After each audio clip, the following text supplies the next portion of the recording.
Hello? Hello? Okay, there we go.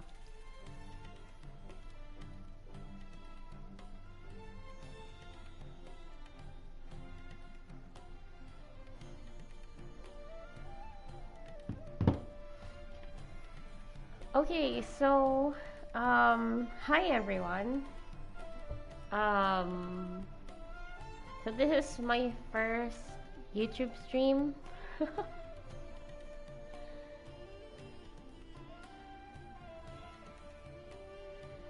And, I just, I just, oh, basically, I just wanted to say thank you. Because, as of today, I have like, wait, I have like 105 subs.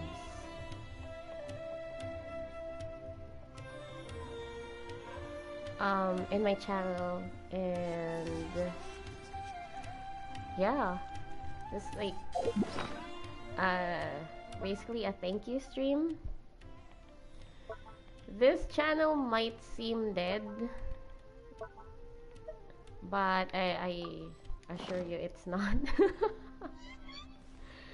uh I know a lot of people uh have subbed to me on this channel because of the teapot designs, but yeah, in case you didn't know, I stream most of the time. I stream more over on Twitch. The link is in my like bio or whatever you call that on YouTube. So yeah. First of all, I just wanted to say thank you. I mean, I've already said it, but thank you so much to everyone who subbed to me on this channel. And this is quite a very... Oh no. Oh no. Wait up! It's Al-Haytham, right? What do you want? Thank you for your help, Doctor. No need for thanks. My goal was to get to them, and you two gave me just the opportunity I needed. We're even. I did not meant to start this quest! Oh, I advise you to keep your distance from them. Since they weren't able to make off with your Mora in the end, they might harass you again in the future. Alright. Goodbye. Bye. Hold your horses! We still have something to ask you about! Since you tore through their scam right in front of them, you must know the real story about certain something, no? Who exactly are you two? And why are you inquiring about that? I'm a student from the academia. A student? Right. Look, you should know that those thugs conducting business with you had nothing to do with your lie. Bruh, so... perhaps you can also talk terms? Huh? Oh, yeah! She's really strong! Weren't you saying something about a physical exchange? We can help with that. She doesn't even have a vision. Forget it. Wow. Maybe not, but she can still use elemental energy. Otherwise, there's no way we'd go asking for info from from guys like that. Those high-headed thugs are definitely gonna bring a lot of backup for your next meeting. Even if you don't go alone, you won't regret taking us with you.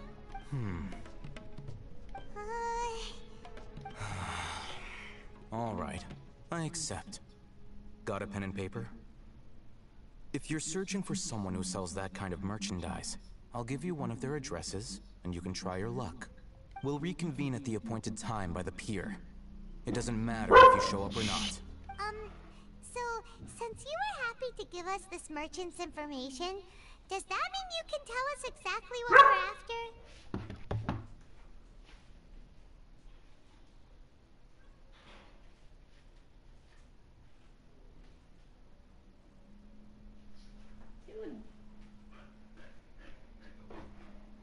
You were willing to part with 500,000 Mora for something and you didn't even know what it was? Okay. Well, if you truly are as skilled as you claim, then you can beat the answer out of them when they become hostile.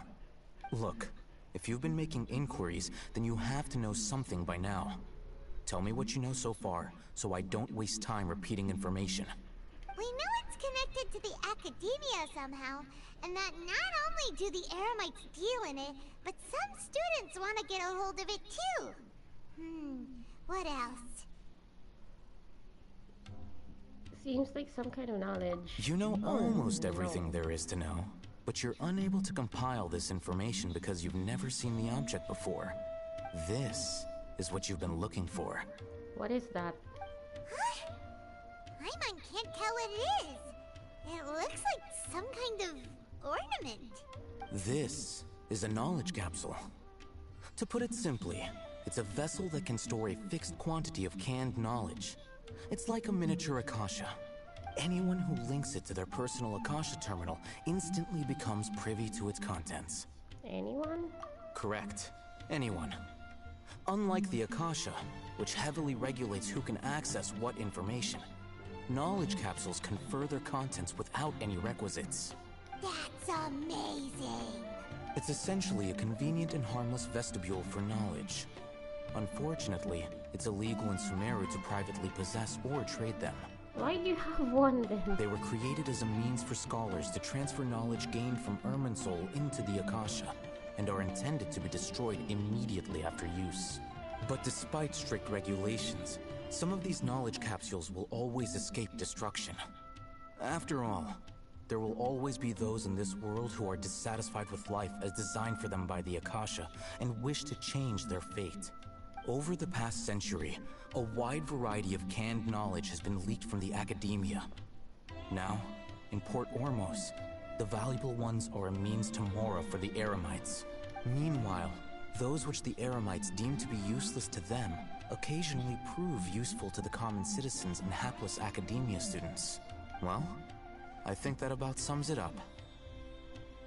I heard that the Academia lost something recently. Oh, so that's your true objective. I want to learn more about it. With our current arrangement, I don't believe I can offer an answer. Perhaps we can negotiate further? You're still resolved. Fine. Let's talk somewhere with fewer people. I did not mean to do that part of the quest. Oh no. I was saving that for my Twitch stream. Oh man, sorry about that. So anyway, I'm not gonna do that.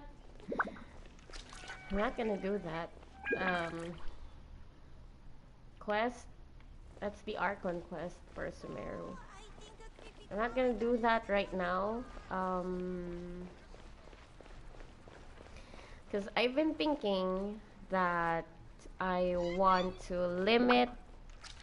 Wait a second.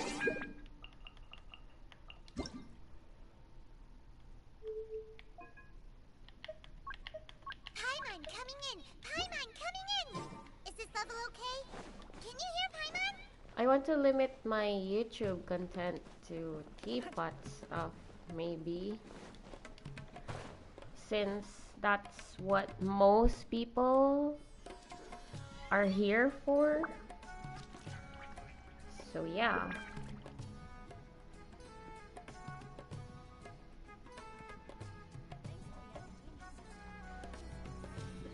So I guess I want to start this supposedly this should be a teapot stream, really. So I'm really sorry about the Archon quest cutscene over there.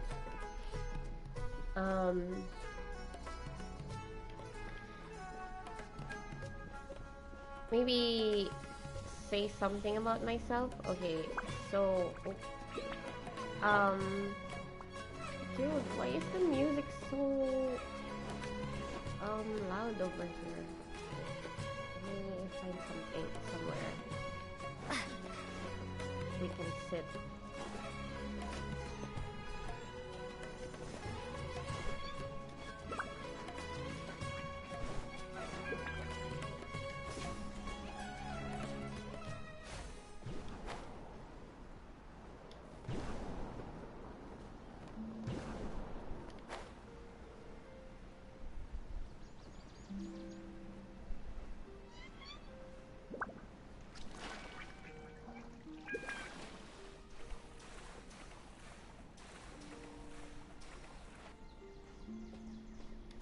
can't sit on these, unfortunately.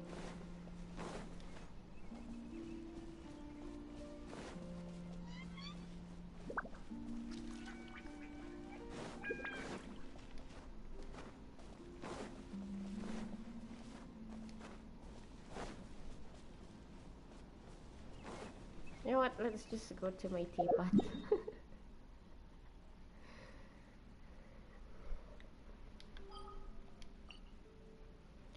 This will probably be just a short stream.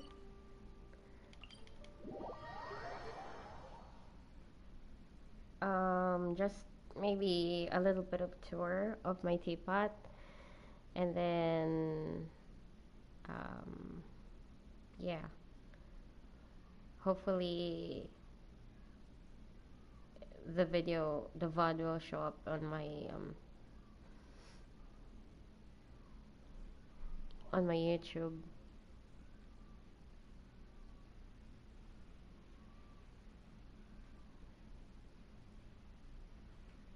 Oh. Okay. Um. So, a little bit about me. Hello everyone. So, my name is Elliot, but you can just call me Caving In. Yeah, it's pronounced as caving in, but kind of like an American accent, caving in. And I mostly, before I mostly posted about teapot videos, because that is what I mostly do in Genshin. I am not a damage player.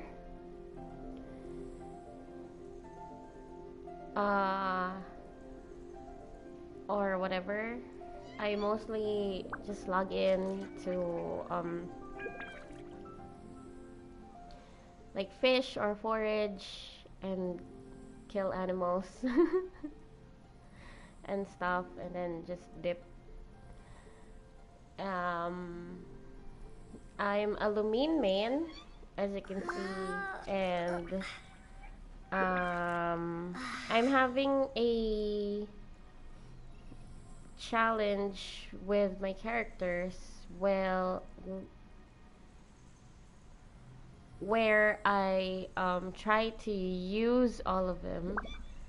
So I'm in the Liyue chapter of that challenge. That's why you can see Ningguang, Chongyun, and Xiangling. And that's why I'm using Electro Lumine.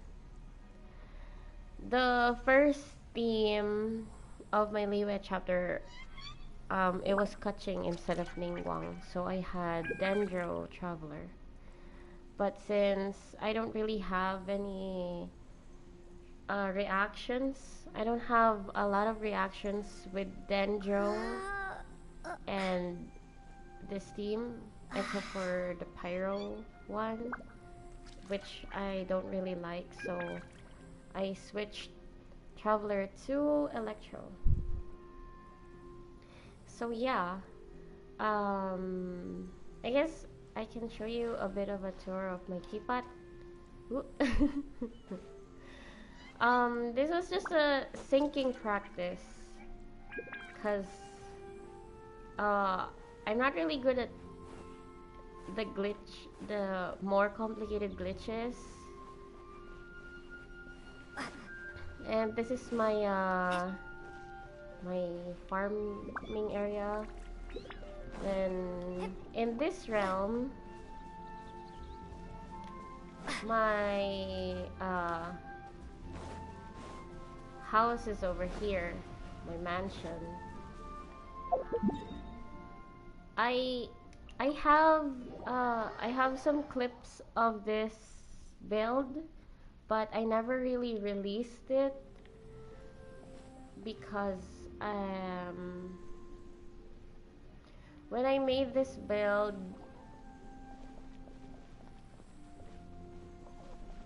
it was just like a spur of the moment kind of thing, but I still love it. Unlockable.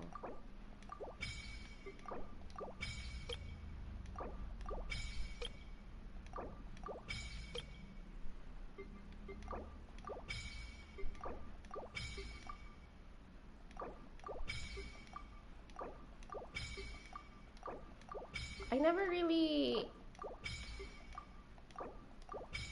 changed my music in the teapot.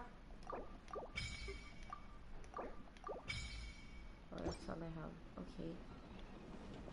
But I put it there for the achievement, which I got a long time ago. So yeah. This is my Mondstadt team. Mondstadt themed build. I put the pond over there with the illusion that there's mountains in the distance. So yeah. You can access the fish pond over here.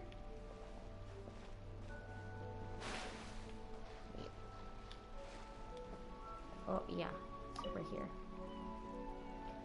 And change the fishes. And then there's a sitting area over here. It's very well lit at night. Most of my builds, when I'm building, I try to change my settings from day to night a lot, because I like it when my builds are well lit at night and not just during the day. So yeah, this is just a simple one level kind of town. There used to be a companion here. You can put a companion here actually. Wait a sec. I'll be right back. Hold on.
Okay, I'm back. Okay,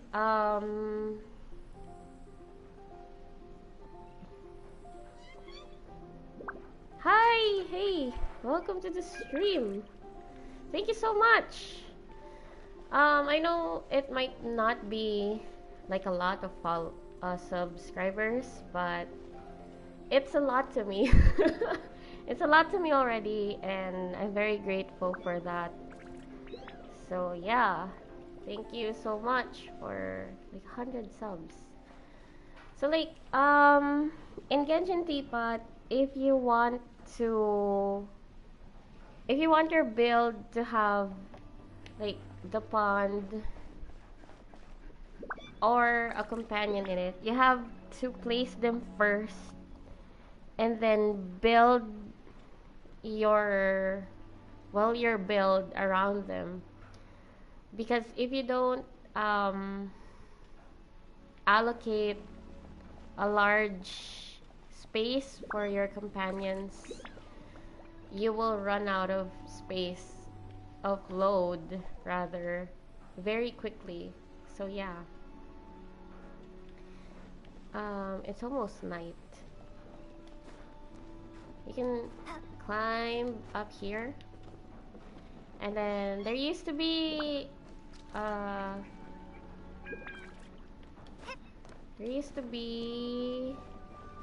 wait, I think I still have one. Hold on. There used to be a chair up there, but I removed it because oh crap. I removed it because I moved the Mondstadt house lower. But there's still one over there. And it's my favorite place to take pictures on. Wait, hold on. There we go. Ta-da! See? It's just so peaceful. It's almost night. The lamps will go on any moment now.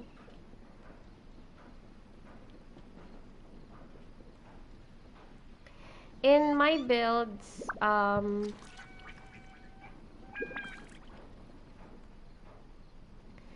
you going to support the copy system or whatever it's called in the next version? Copy system. Honestly, I'm kind of wary of the copy system, the replicate system or whatever it's called. Because even if most of the people in the teapot community are very nice people, they're very kind people, you still have like a few people who like to plagiarize builds. So I guess I would still allow people to replicate my designs. It's fine. Yeah. Like even yeah, I don't know, cause I'm just really wary of those kind of people. Yeah, I guess it's fine.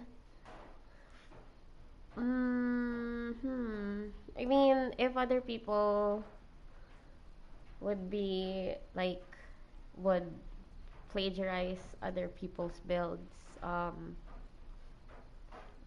can't really do anything about it. But like, if I catch someone plagiarizing my builds, that's I'm gonna immediately have to stop allowing people to replicate my builds then.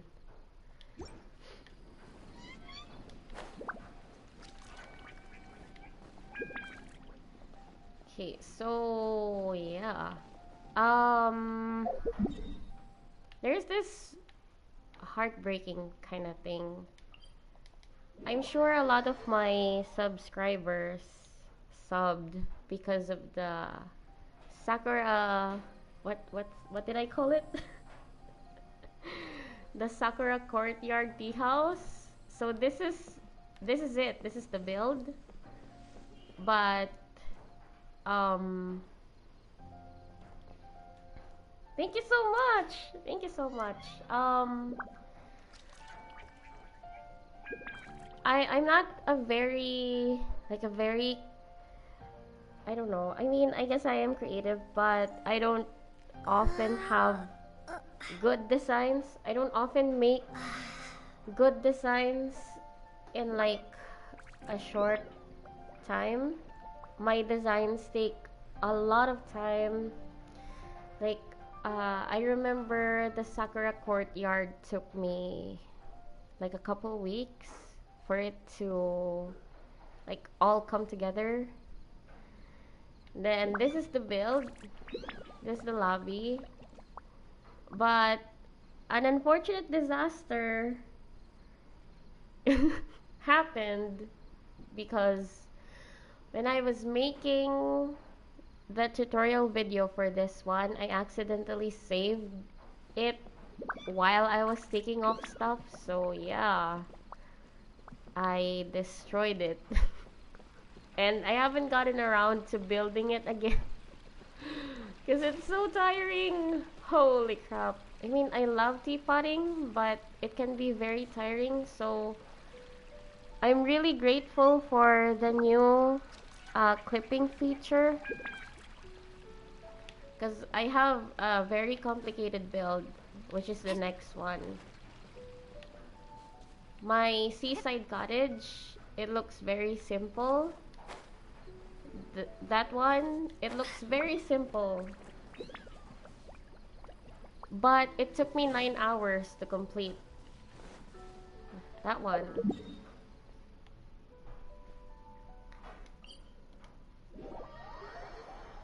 Yeah, it's quite tiring. Holy crap. So I'm really glad when Genshin implemented the automatic clipping. Thank you. When Genshin implemented the automatic clipping thing, that really saved me a lot of time with my new builds. But I haven't really built anything new so far. So I'm just gonna show you my old builds when I wasn't that good with glitching techniques. So like yeah, this was my last post, my last video on my YouTube channel, the Seaside Cottage. It's a project where I tried my hand in making an outside kind of house. By the way, I know it's been a few months since I posted a video. I swear this channel is not dead yet. I just have a problem where, well, my laptop broke down and I haven't really had the time. Haven't had the time to actually fix it. But I swear it's not yet dead. And like when I was still posting, I had like around 80 to 90 plus subscribers, and we only hit like 100 subscribers like last week. And did you know that YouTube doesn't allow you to stream if you don't have 100 subscribers? So that sucks. But now it let me actually stream, so maybe I'll just try streaming some teapot building sometimes over on here. But I still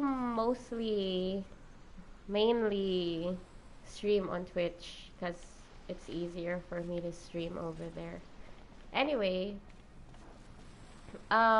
this build is my most complicated build yet so far. Thank you so much, Abby. I appreciate it. This one took me like 3 drafts. You know, when I build something in the teapot, I don't immediately build it in one go. I tend to test it like a couple times or more before it actually comes together. So this one, I had an initial build that was wider than this. It was super big. And then I got tired. I got tired with placing the floor because the floor is pine tables. It's just tables. Like a lot of it. A lot of pine tables over here. So that was really tiring to place. That took me a very long time to make as well. And then I decided to cut it a bit. And initially I was going to I was just gonna place like the courtyard walls instead of having leeway houses. This one and this one are leeway houses, but I figured these would save me some load because courtyard walls tend to be kind of expensive on the load. So like, yeah, I think I've built this like 3 times. This is probably the third or the fourth design. I wanted it to be like an actual cozy house kind of thing. So over here you have like a seating area. Yeah, I like the window light features. You have a seating area over here, and then this one, the ikebana flower thingy, you can actually change it. And then this one, so if you're a tea potter, if you're a Genshin tea potter, I'm pretty sure you've heard of Riel B. She's one of the most creative tea potters in the Genshin tea potting community, and she actually has a Discord server, and there's a lot of super creative people on there, and they're so much fun to talk to, and I take up a lot of inspiration from them, and this is one of those.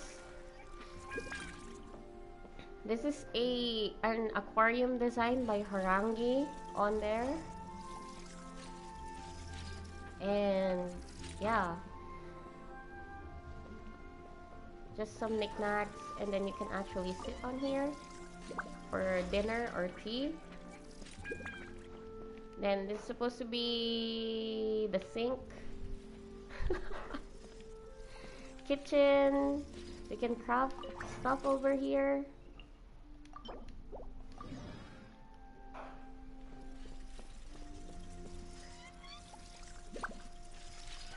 Yeah, really very charming aquarium. Thank you so much, Rangi. And then on the second floor, there's a lot of knickknacks here and there because I'm more of a detail kind of person in my builds.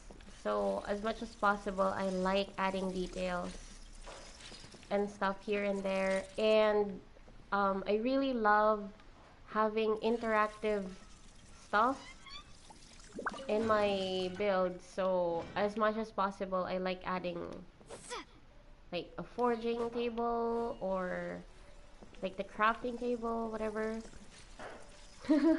Yeah, really, I love details. I love small details and stuff. Like, oh, wait, get up, get down, get down. Yeah, cause like the biggest dilemma with Genshin Teapot is if you want detailed builds, you will have to make it compact. But if you want to like decorate a large area, you will have to sacrifice details. So it's very hard to do just that. I don't know.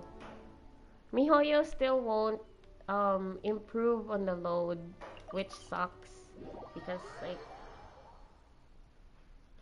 I guess the teapotting community isn't, you know, their main focus or whatever.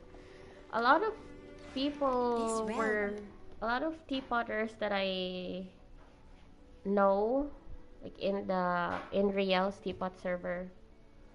A lot of them were so sad from the last live stream because the teapot was like mentioned for like 1 or 2 minutes and it was just to introduce the replicate system and then they didn't say anything more and it kind of sucks. It's like we've been waiting for teapot updates for so long and then they just go, oh, next patch we're gonna give you the ability to replicate other people's builds and then that's it. Oh man, hopefully they add more stuff to the teapot because I think a lot more and more people are trying to like actually get into teapotting because there's I don't know, there's nothing much to do in Genshin. Okay, so I'm gonna show you some of my old builds in the other realms. These builds, um,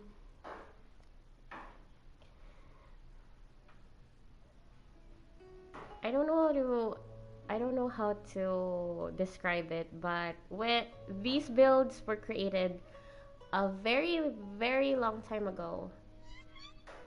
So I wasn't really that good in the glitch techniques. So they may be not that pretty or whatever. But I'm still proud of them because I put a lot of my brain in my designs. I put a lot of heart and soul in these. I know that's kind of cringe, but it's true. Would even get the Sumeru teapot. Yeah, I'm pretty excited for the Sumeru teapot. I haven't collected all of the Sumeru furnishings. Um, this one was one of my earliest builds in Genshin. It was based on a concept art I saw on Google. But I heavily modified that art into a Chinese kind of fishing village, I guess. And I was not good at floating before. Like, I remember attempting to float these on stream. I mean, yeah. I stream more on Twitch, but mostly gameplay on there. And I think I'm gonna stream Teapot on here on YouTube. But I think I'll keep gameplay streams on my Twitch. So yeah. When I first tried to float these, I was so excited and I was so happy because it's I mean, as you can see, I play on PS4 and things are kind of hard to do on the PS4, like floating and like before the clipping feature. it's very slow to do on the PS4. That's why it takes me hours to make stuff.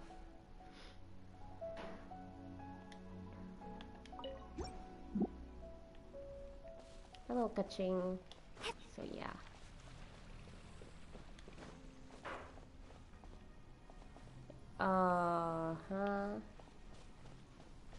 Put a little farming area over here, and then seating area over here. My failed attempt at some stairs.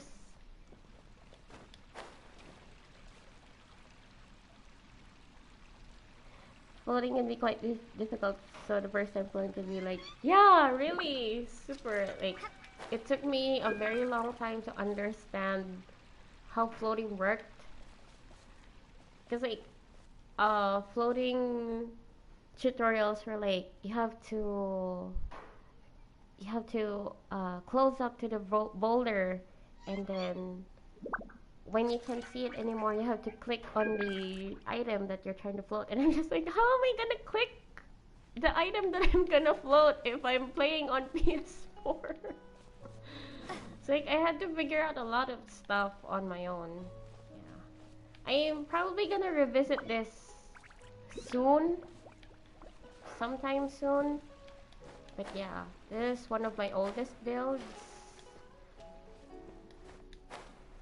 And then that one is a kind of Mondstadt town floating exercise. Oh, I like that. Oh, that looks nice.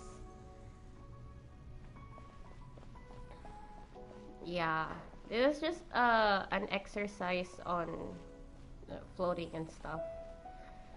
Oh, wait. Oh, that's nice. That's a really nice angle, actually. Maybe I can use this in like a future build or something.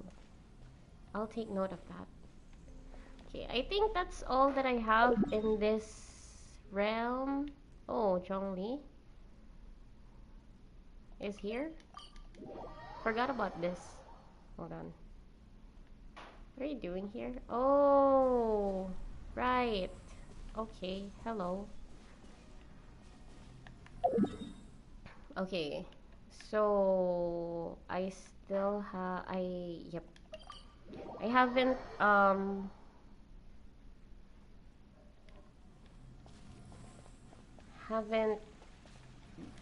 built anything on the last island, so next realm. This realm Is the Emerald Peak one.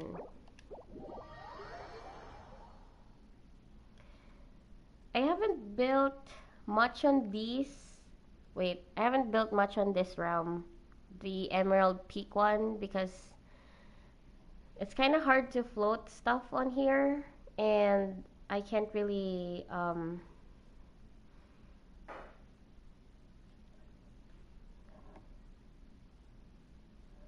oh, wait. What? Why did I fall? Oh, right. I was making this. Still have free space for builds. Really? Wow. Man, that's a lot of builds if you've already used all of your space. I haven't really built a lot because I like doing my own designs. Alright, I built this. Okay. Haven't built much on this, but like this one.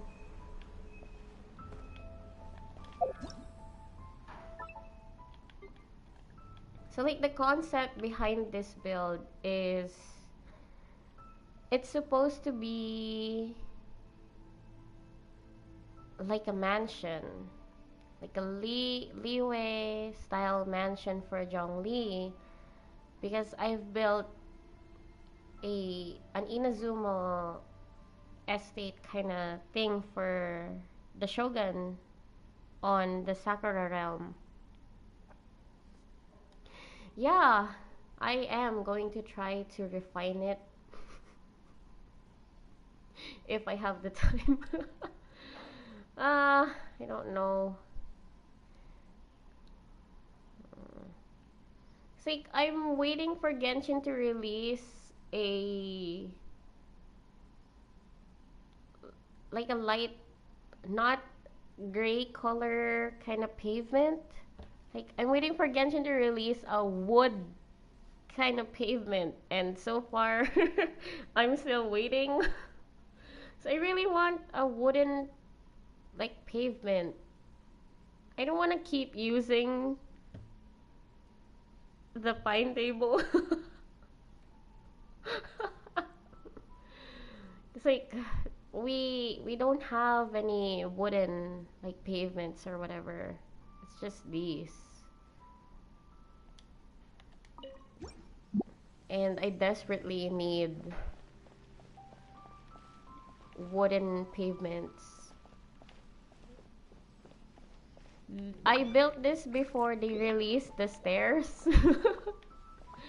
So I used the Otogi, I think it was an Otogi workshop or whatever. But yeah, the concept behind this is a Liyue style courtyard thing. And earlier today, you can feel that request and service every time. Oh yeah. I mean, it took us up to patch 3.0 or 3.1 actually to get the freaking stairs.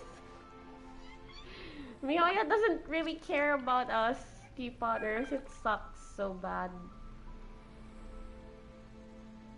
So like earlier today, I got recommended by YouTube this Moroccan courtyard documentary where uh they built a Moroccan style courtyard in the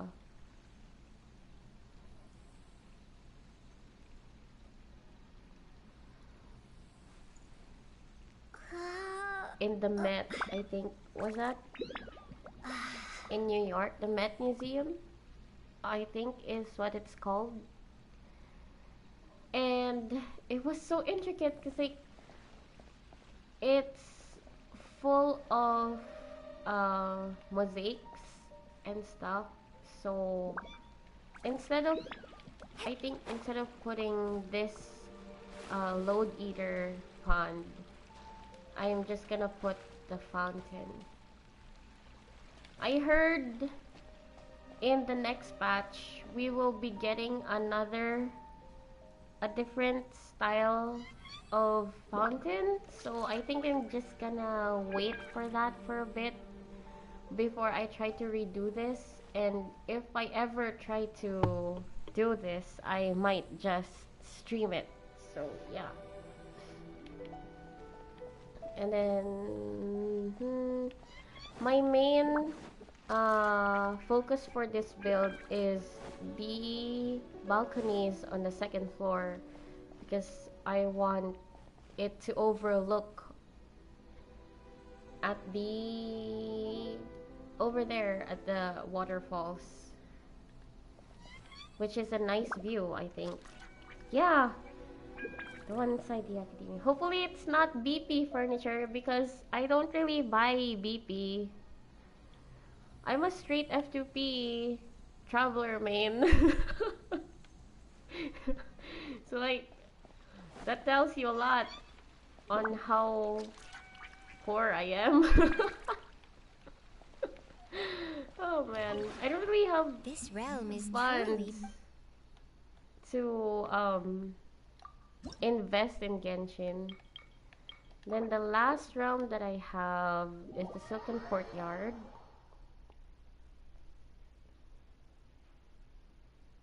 Ooh, if it's if Tubby has it. Wait, Tubby. Yeah, if Tubby has it, then I got a lot of coins. Oh, I'm so excited for the next patch.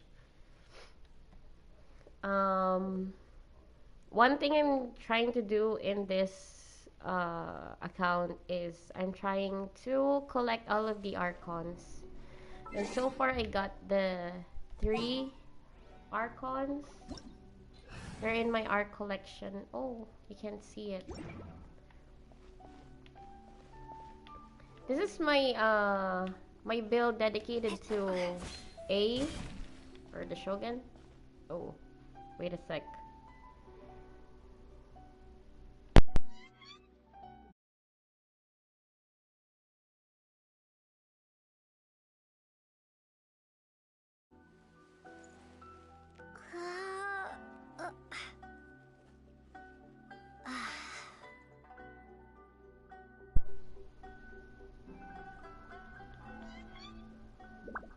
Okay, here we go. This is my build dedicated to A. It's not as polished as the others, but I am still pretty happy with how this turned out. In when I was trying to think about the concept for this one, the main concept was like a countryside estate for A to like rest in when she like doesn't want to stay in the city or something. And then in the initial stage, in the initial draft of this build, there was a train, there were train tracks over here. I built like a whole train track thing from here to over there, and then it ate a lot of load. Like the train tracks, it's just the train track have yellow load, and it was awful. Ooh, big palaces. Oh my goodness. I'm very fascinated with like people who can make a whole like Tenshukaku kind of build in their teapots, because I do not have the patience for that. Also, even though I would love to go for big builds in the future, because like the problem with big builds is that you will have to sacrifice details for it, like um to accommodate like a palace or something. You'll have to sacrifice like greenery and stuff, because shrubs and trees take up a lot of load. So that really sucks. But I don't really like it when my builds don't have any greens in them. So I really try to focus on more plants. Yeah. One of the missed designs or opportunity designs for this is the middle lantern over here. There used to be a middle lantern thingy over here, but I had to delete it for more stuff. And then I was going to put plants on this vase. It's just palaces but few trees here and there. Oh, I see. Yeah, you really have to spruce it up with trees.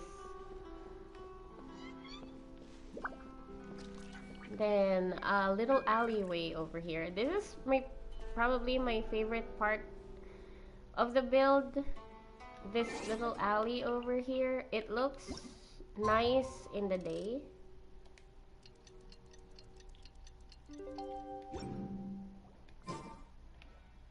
Yeah, see? I like how it looks in the day.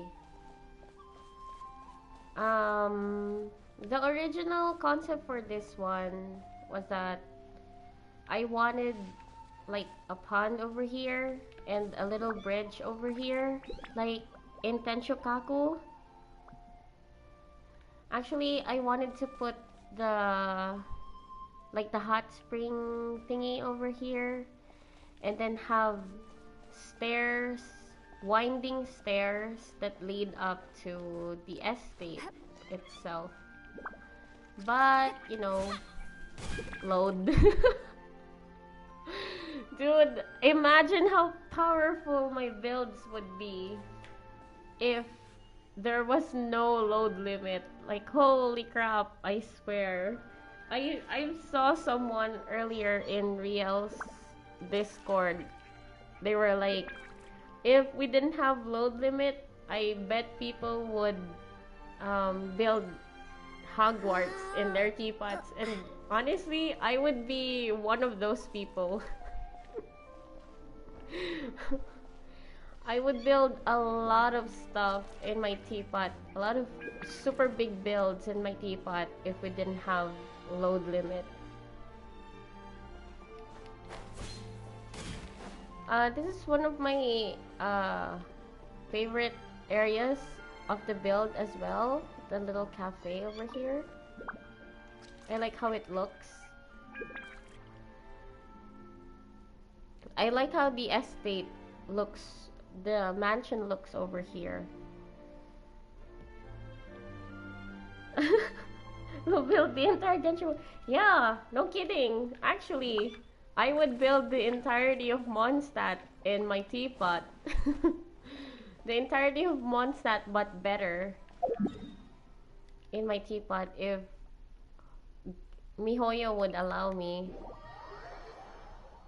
Cause like honestly, compared to the other, hello, compared to the other towns, I feel like Mondstadt is kinda empty or whatever. So like, you know, if MiHoYo eliminates the load limit, I'd build them a better Mondstadt. Hello, Aki! 100 subs! Thank you so much again. This is like the fourth or fifth time I'm thanking everyone again for 100 subs. 100 subs! Let's go. Yo, Mondstadt, I always find myself. Oh, hello, you're here. The one before. I always find myself just walking around Mondstadt. I mean, the entirety of Mondstadt, not just like the town, and it's calming because it's empty. But really, it could use some more something.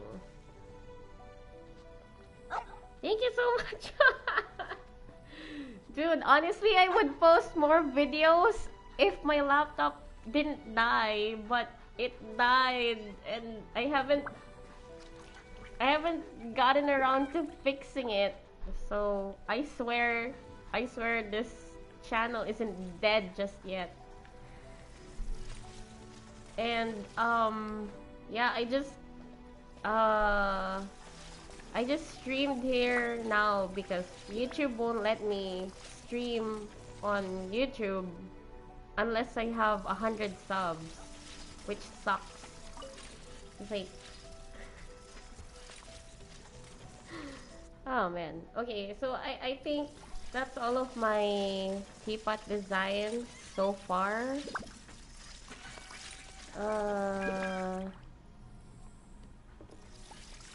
Now what? Now what? Okay. I was planning on streaming again on my Twitch later, but I guess I'm just gonna...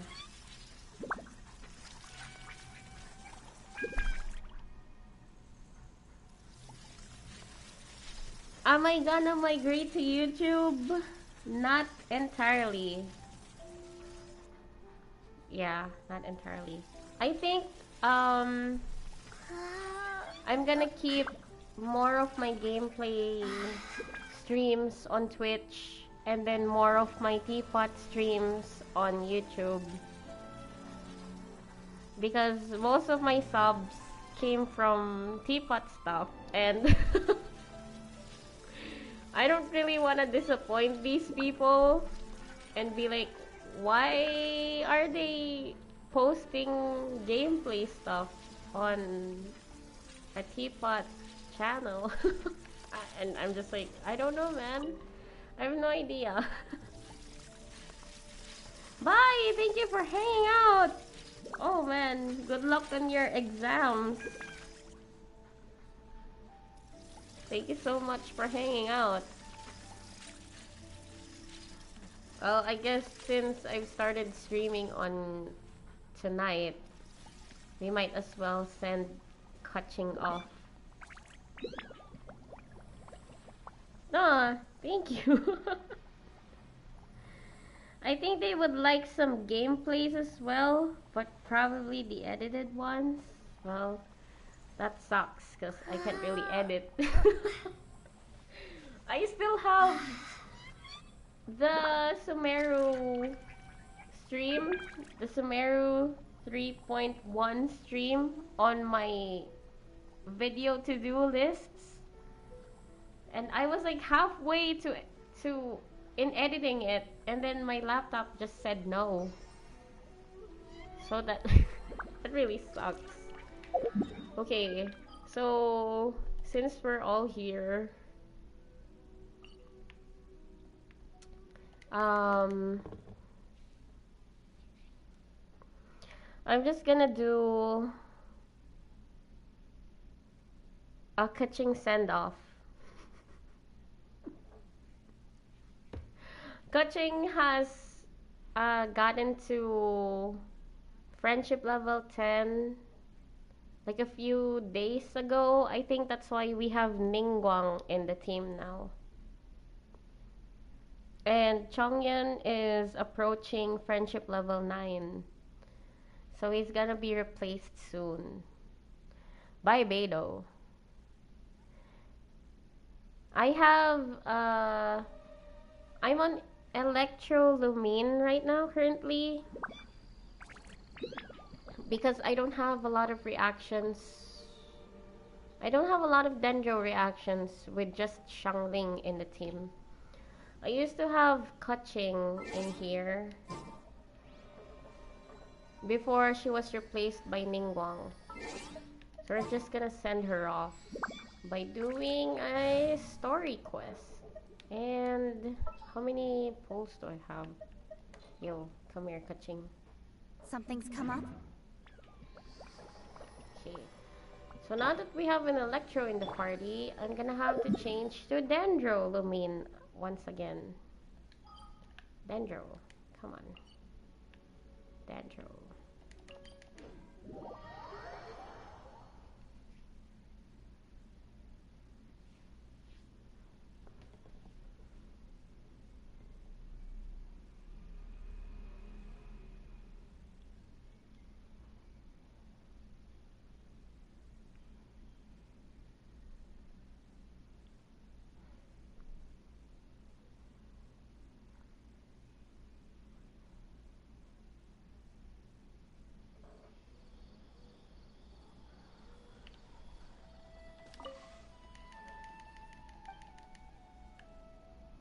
Resonate with Dendro.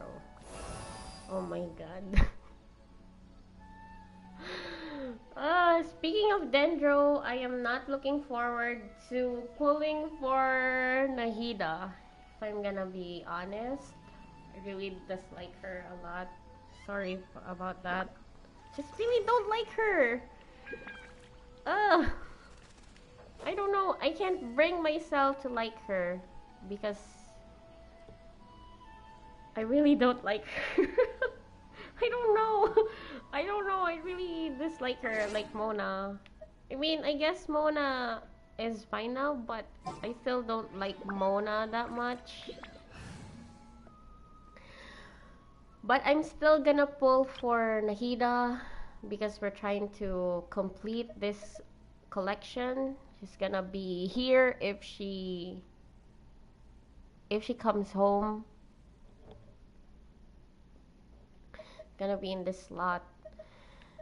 If she doesn't come home with the wishes that I have, because like I'm gonna wish until I only have like 5k wishes, which isn't a lot. Well, I do have like 12 wishes.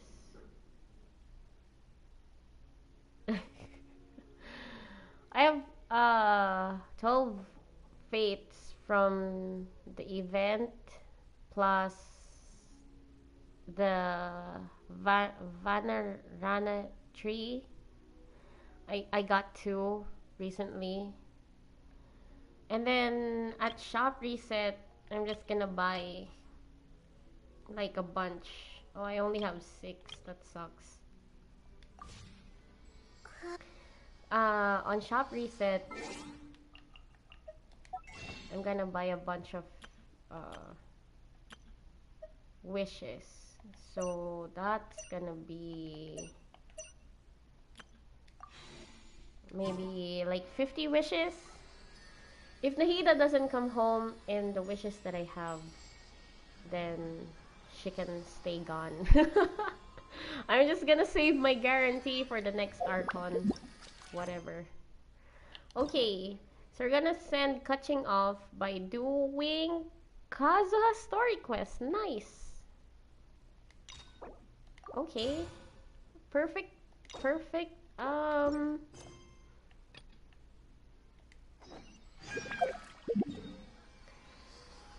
Occurrence, because it was Kazuha's birthday like yesterday, I think.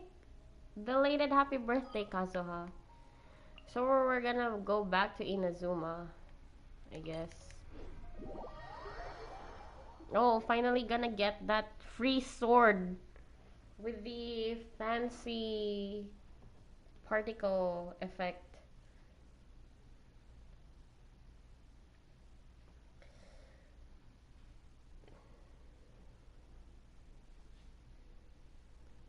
Go to Byaku Plain. Okay.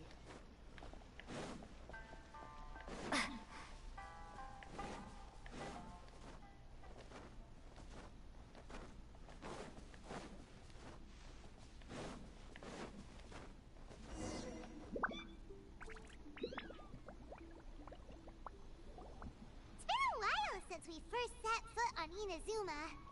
So many things have happened since then. As if in the blink of an eye, there have been many memorable events. Yeah, we've definitely made some progress on our journey. So, where should we go today? Wait a moment. Huh? What's up? Oh! Be careful. Holmes. Hey! What the heck was that for? Huh? Doesn't want to talk, huh? Alright, Ow. let's convince him to Oh. calm down a little.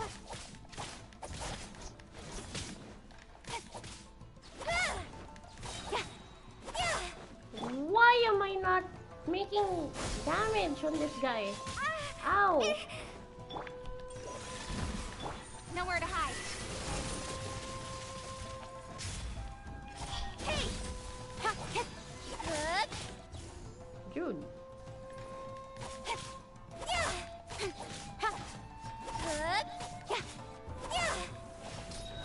Oh, so now... What? Huh? So you don't have a vision after all? Huh? Seems like I've mistaken you for someone else. What is your problem? We were just talking in the middle of the plains and then... At the very least, you should make sure you've got the right person before you go attacking them. That's dumb. No, wait! Even when you've got the right person, you shouldn't go attacking them out of the blue. It's dangerous. Have you ever met someone by the name of Kaedahara Kazuha? Huh? Yes, I He have. carries a sword just like you. I've also heard that he possesses an animo vision. Why are you looking for him? That's none of your business. Never mind. You don't look like you know anything anyway. I'm wasting my time. Okay. Rude. Okay. What the heck is this guy's problem? Coming around here, waving that weird sword in our faces, and he didn't even apologize. Seems like a real nutcase. Nutcase. Yeah, woo! Oh my god, mod Arum. Dude, you're already a mod in my Twitch though. Well, one thing's for sure.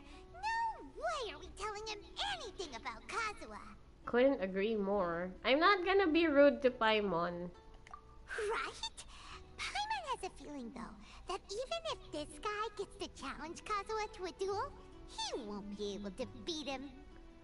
Let's just hope. We're mod of each other everywhere. Hell yes. Anyway, just to be on the safe side, we should go fight Kazuha right away and tell him to watch his back. Well, where is Kazuha? Actually, I have a hunch. Oh? What kind of hunch? I think this guy may have a special connection to Kazuha. A special connection? You mean beyond already knowing each other? I can't say for sure, but I feel like their fighting styles are kind of similar. Really? I mean, I don't have Kazuha, but like... Yeah, maybe a little. But then again, most people look pretty much the same once they start fighting, so that doesn't really prove anything. Yeah. Anyway, there's no time to lose. Let's go tell Kazuha so we won't get into any danger. I'm not gonna be rude to Paimon as well. What if she eats us while we're asleep? I'm not gonna be rude to Paimon because it might affect the like end game thing.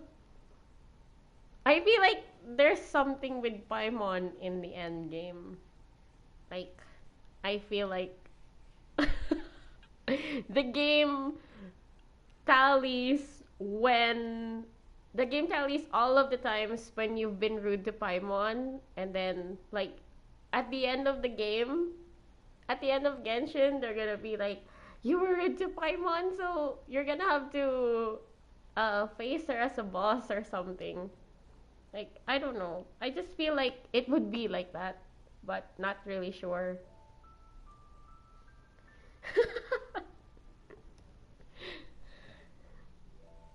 It's like in the Aranara quest. Oh, this is kind of spoiler for those people who haven't done it. In the Aranara quest, it said that like people, people generally, and like everything that has powers in the world, they use their memories for their powers, right? And like sorry, I've already been spoiled, but I haven't really watched the story teaser, but I've already been spoiled. So apparently, like, Ruka Devata used a lot of her memories when she used a lot of her powers in the Cataclysm, right? And then, like, she shrunk down into Noobhida. Really dislike her. And she shrunk down to Nahida. So, like, I think that's what happened to Paimon. So, you know, at the end of the game, there's probably something with Paimon. Probably. Just a hunch. Paimon heard that the Crux fleet is stocking up in Rito at the moment. Let's look for him there. And where have you heard that? Strange and friendless road.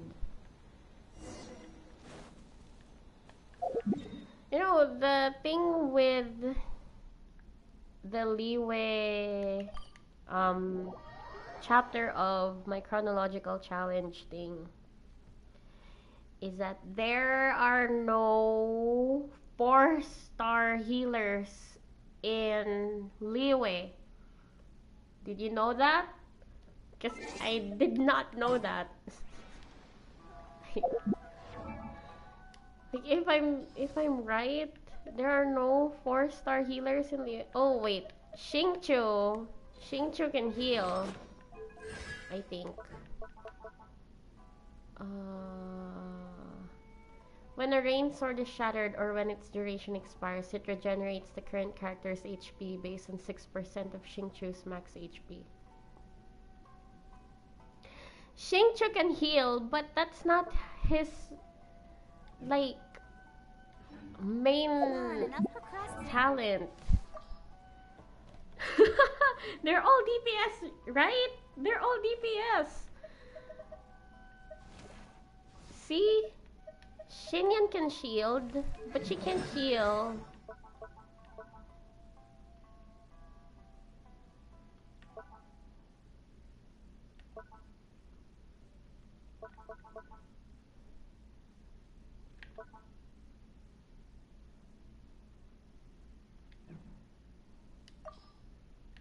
Xinyan is a shielder. Yunjin... Well, I don't know what she does. Beidou can shield as well. She's gonna replace If you ever want to trade tactics, I'm always ready. Chongyun, which I'm looking forward to. So like, currently I have Ningguang in my team. Like, Let's go. after Kaching, she got replaced by Ningguang, so you know what I did?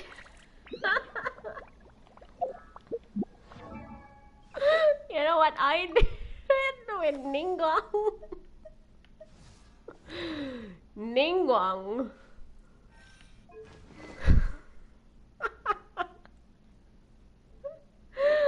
is a healer. Ningguang is in her healer era.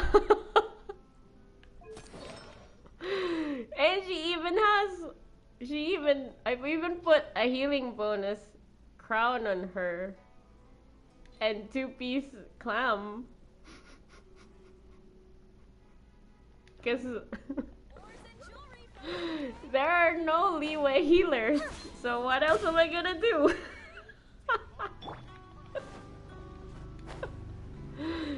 Healer Ningguang supremacy, honestly. Like, Team 3, Team 2, after Chonghyun and Xiangling have been replaced, it's gonna be Beidou. It's gonna be Ningguang, Beidou, and then Zhongli. So like, I'm gonna have Geo Resonance, and then Dendro Traveler and Electro. So that's gonna be funny.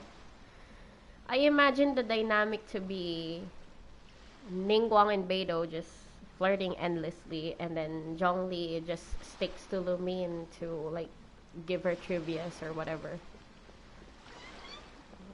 Zhongli is just gonna be like, man, these ladies are flirting in front of me. I don't know what to do. Well, I don't know what to do either, Zhongli. Hello. Do you know where Kazuha is? Do we know this guy? You're looking for Kazuha too, huh? Guess he must have done something impressive after all. Two? Well, we took the small vessels into Rito on a routine supply run, only this time, as soon as we entered the harbor, we ran into a huge crowd of Inazumans, all of them wanting to know about Kazuha. If it's because of that battle on Nizuchi Beach, Captain Beidou had a great run there too, but I don't see her getting this kind of attention. Kazuha keeps to himself most of the time. In fact, there are times when he doesn't even listen to the captain, but she just laughs it off. Oh, so you still don't know what he did? Wait, what did he do? I've heard bits and pieces. Something about him blocking Oh, the ride right. in Shogun's Muso no Hitotachi. I have not forgot about that, okay? I just thought that he might have done something new or whatever. Is it really as big a deal as everyone's making it out to be? You could compare it to the technique Beidou used to strike down Haishan. Ooh. Really? Wow. When you put it like that, it all makes sense. In that case, his newfound stardom is well deserved. He was called away earlier by some people from the Tenryo Commission. They said they had something important to discuss with him. Tenryo Commission. Uh-oh. I thought they'd come to arrest him at first. Turns out they couldn't have been friendlier to him. Seems like they really respect the guy. Huh. Just a little while ago, this would have been completely unimaginable. The Shogunate probably wants to show some goodwill. After all, the Raiden Shogun's mindset has changed. Well... Thank you! Guess we'll go pay a visit to the Tenryo Commission. Alright then. I'll just stay here and carry on trying to fend off the crowd. What crowd? Where is the crowd, Chow? Where? Show me the crowd. Where is the crowd? My guy. With all this going on, I sure hope no one tries to sneak onto the ship. Oh my goodness. like what we did when we first got on board. Oh wait. Where's the freaking map? Oh, so there's the crowd. Okay. He still hasn't arrived? Come on, Kaedehara Kazuha. All I want is to see our hero with my own eyes. Your hero? What about me? I was the one who was crying when I was fighting the Shogun!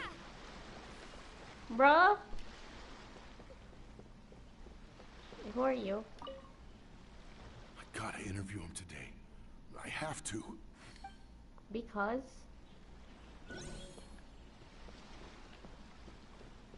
Your hero? Dude! If it weren't for Noelle, I wouldn't have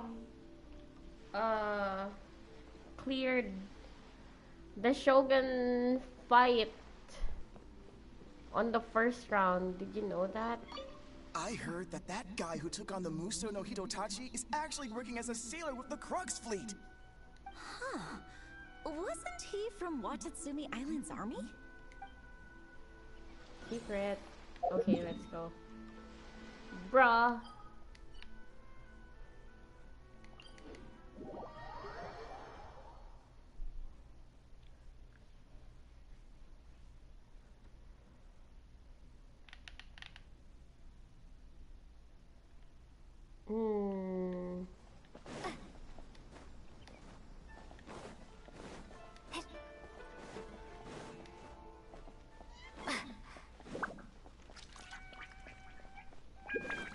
Oh. We get to enter the big estate. You know, Genshin should have made it so that all establishments, or like houses or whatever, should be enterable.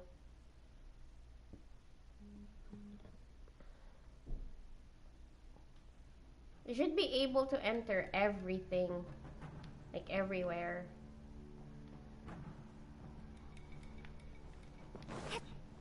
Hello. Oh? It's you. Hi. Greetings. We were just discussing the repealing of the Vision Hunt decree. Since you're here, you're very welcome to listen in on the conversation. Sure. We invited Mr. Kaedehara here to extend a gesture of goodwill on behalf of the Shogunate. Your hard work has secured for us the agreeable state of affairs that we now enjoy. Also, I've been granted the chance to correct my clan's past mistakes, and for that, I'm deeply grateful. Kazu! You know, I wanted to pull for Kazuha on his last rerun because he's so useful in the Abyss, but like, I went against it because I didn't have enough primos for the next Archon, so whatever. Maybe if I'm rich in primos on his next rerun, I might pull for him for the sole purpose of using him on in the Abyss.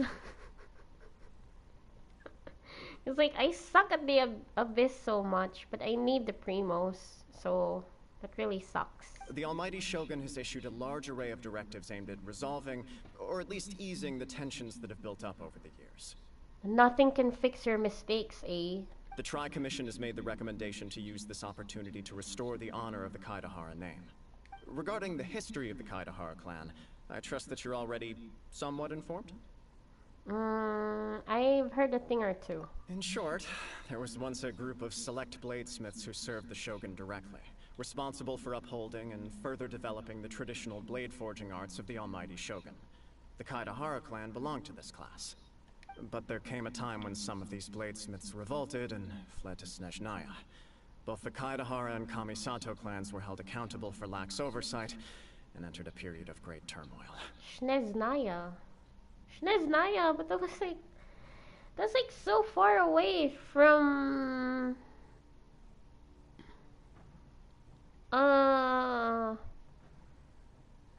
Inazuma. What? We later learned that the whole misadventure had been secretly orchestrated by the Fatui. Attributing all of the blame to the Kamisato and Kaedahara clans was neither proper nor just. Yeah, sounds exactly like what would A have done, because she never thinks about what she's doing. Considering Mr. Kaedahara has once more made an outstanding contribution to Inazuma, the almighty Shogun believes he should not only be rewarded for his achievements, but also receive recompense for the excessive punishment borne by his clan in the past. In the interest of preventing further harassment of the Bladesmith clans by the Fatui, we chose not to publicly release the findings of our investigations into these matters. We trust you can understand why this was necessary. This is a true honor. I am delighted to be in a position to receive the goodwill of the almighty Shogun, and the Shogunate at large. However, would I be correct to assume that this magnanimous gesture does not come without some strings attached? Kazuha, you are so correct to not trust A wholly. I can assure you that nothing could be further from the truth. We seek only to correct a past injustice. You know, even if I sympathize with A and like her whole backstory and stuff, I still do not trust her wholly, like 100%, because like she's so dumb. I mean, I'm really sorry, but like she tends to act on like her first instinct without trying to think of the consequences. She's like, yeah, whatever, I'm gonna do this. And like, I don't really like that. With the Kaedahara clan's reputation and occupation restored, the Kaedaharas will be bladesmiths once more, and your wanderings will finally come to an end. You will be able to lead a safe and prosperous life in Inazuma City, with the almighty Shogun's blessing and full support of the Shogunate. I have grown accustomed to life among the elements. I fear I would no longer feel at home behind the tall walls of a stately abode. Yet my ancestors did indeed take great pride in the name of Kaedahara, and the art of blade making for which it stood. I do have a responsibility to restore their honor. I sense some hesitation in your words. Yeah. Well, I really feel bad for Kazuha, especially after Golden Apple Archipelago 2.8. Holy crap. His domain was so painful to go through. If you were there in GAA 2.8, so painful. It was so sad. I teared up a lot, and yeah, you know, it's not something that sudden like turn of events like this could fix. Should you accept this offer, I imagine many of the malicious rumors currently circulating through the populace will disappear. Malicious rumors? All we heard on the way here was so much praise that we almost wondered whether there was another Kaedahara Kazuha in town. Well, to some, the Muso no Hitotachi is something that can never be defeated. They cannot accept the idea that Mr. Kaedahara really parried the Shogun's strike. Also, eyewitnesses saw him using the power of Electro in addition to that of Animo. As a result, the falsehood that Kaedahara Kazuha was using a delusion began to spread. What? But that doesn't make sense. Using a delusion turns you old and frail, and Kazuha still looks fine. That is correct. However, to some people, the idea of a single person wielding two elements at once is a more inconceivable notion still. Oh boy. This is just one of many similar rumors. I am very uncomfortable with being the subject of public discussion, no matter whether it brings suspicion or stardom my way. But perhaps if the Shogunate is willing to publicly support me, this situation will blow over more quickly. This is precisely why I encourage you to give our offer some serious thought. It stands to benefit all of us. Please allow me some time to consider. In fact, let us put this discussion on hold for the moment. Well then, what brings the two of you here? Yikes! We nearly forgot about the most important thing!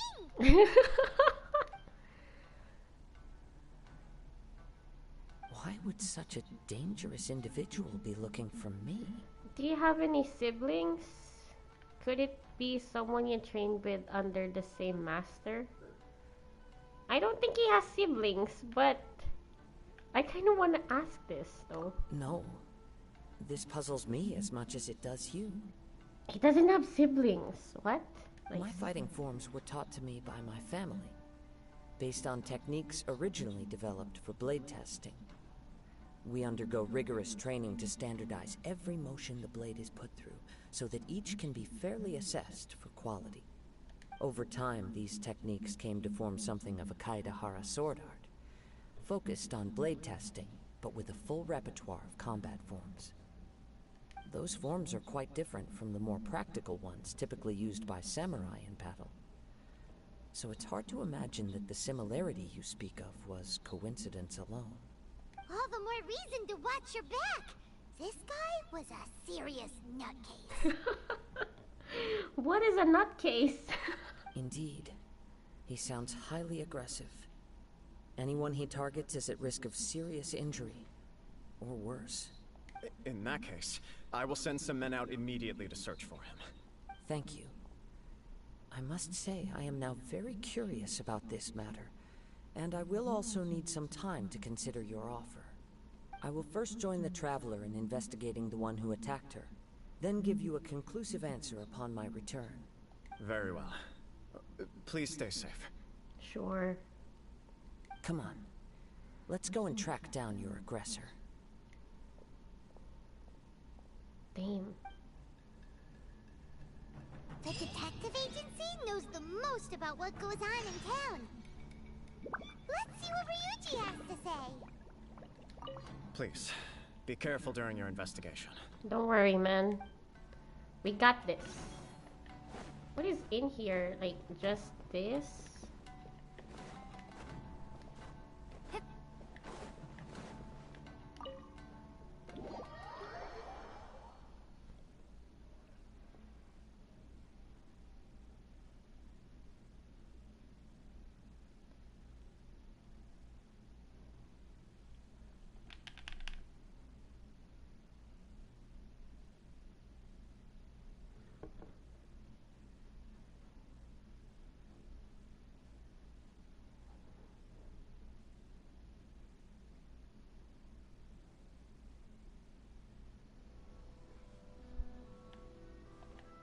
Ask Ryuji for information. Where's Ryuji? Oh, wait. I know where Ryuji is. He should be... Yep.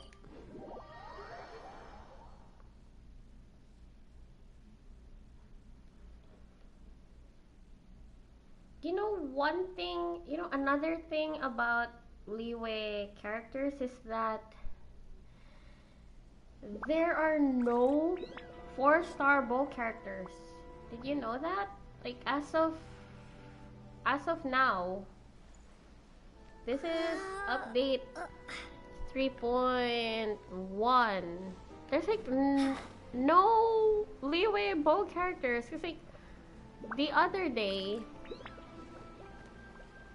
I was trying to, I was doing the rest of the Aranara quest, and like I had to use Amber for for bows, because I had to hit those like Dendrograna puzzle stuff, and you really need a bow character for that.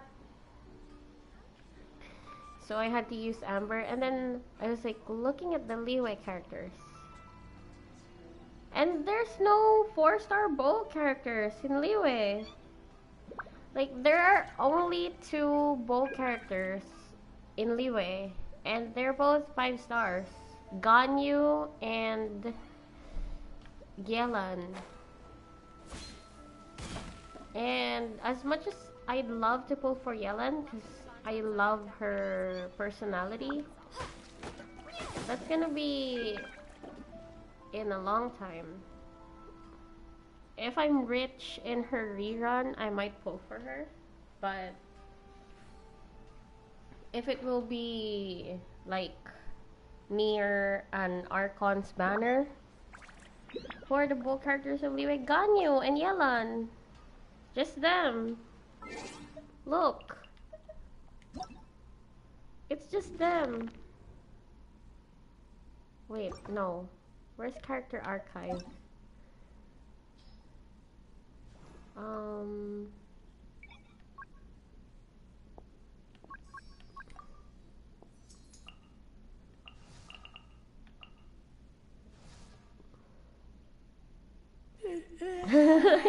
Yeah, I also almost forgot Yelan.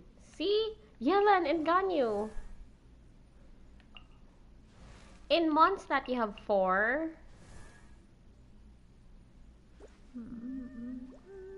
In Inazuma you have 4 as well.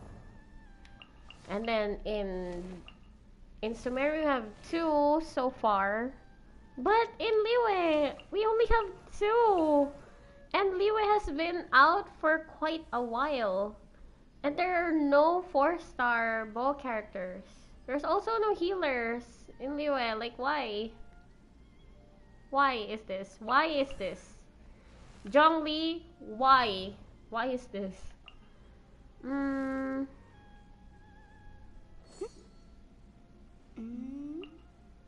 Ningguang? Oh, there we go.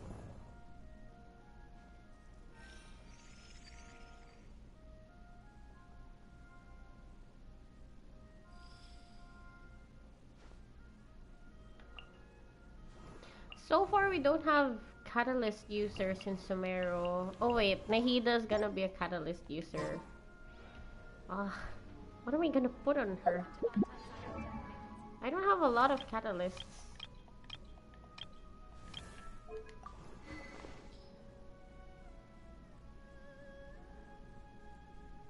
Maybe... Hold on. Because like in my list, the first Sumeru team would be Traveler, Collei... Hold on. Let me see.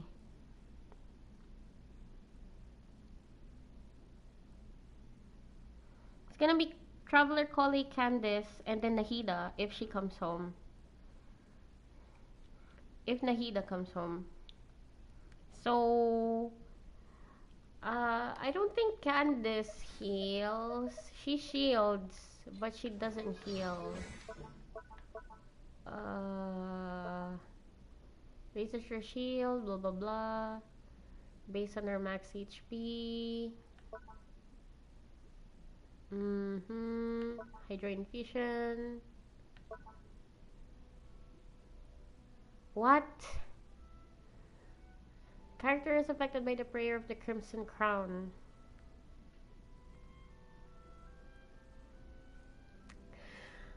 Candice! I am so in love with Candice. Holy crap, like... You know, I can't stop listening to this in the desert line. I am right by your side. But if you're still nervous, just take my hand.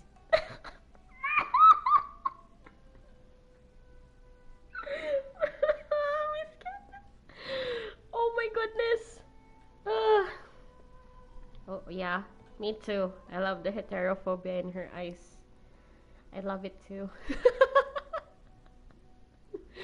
Holy crap, you know, every time I try to check on my characters, I go out of my way to like go to her profile and select this one. 'Cause I really love listening to this line. Like, I've listened to this line so many times. Also, Lisa, like, whenever I'm feeling down, then I go to the ceremony. Wait, one last thing. A kiss on the forehead from master to follower. Now you're my star pupil. You know, it just never fails to brighten up my day. Oh my goodness. I'm so glad to be a women lover. These two. I'm so in love with Lisa and Candace. It's so insane. Sorry about that. Wait. I will be right back. Hold on.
Okay, I'm back. Hey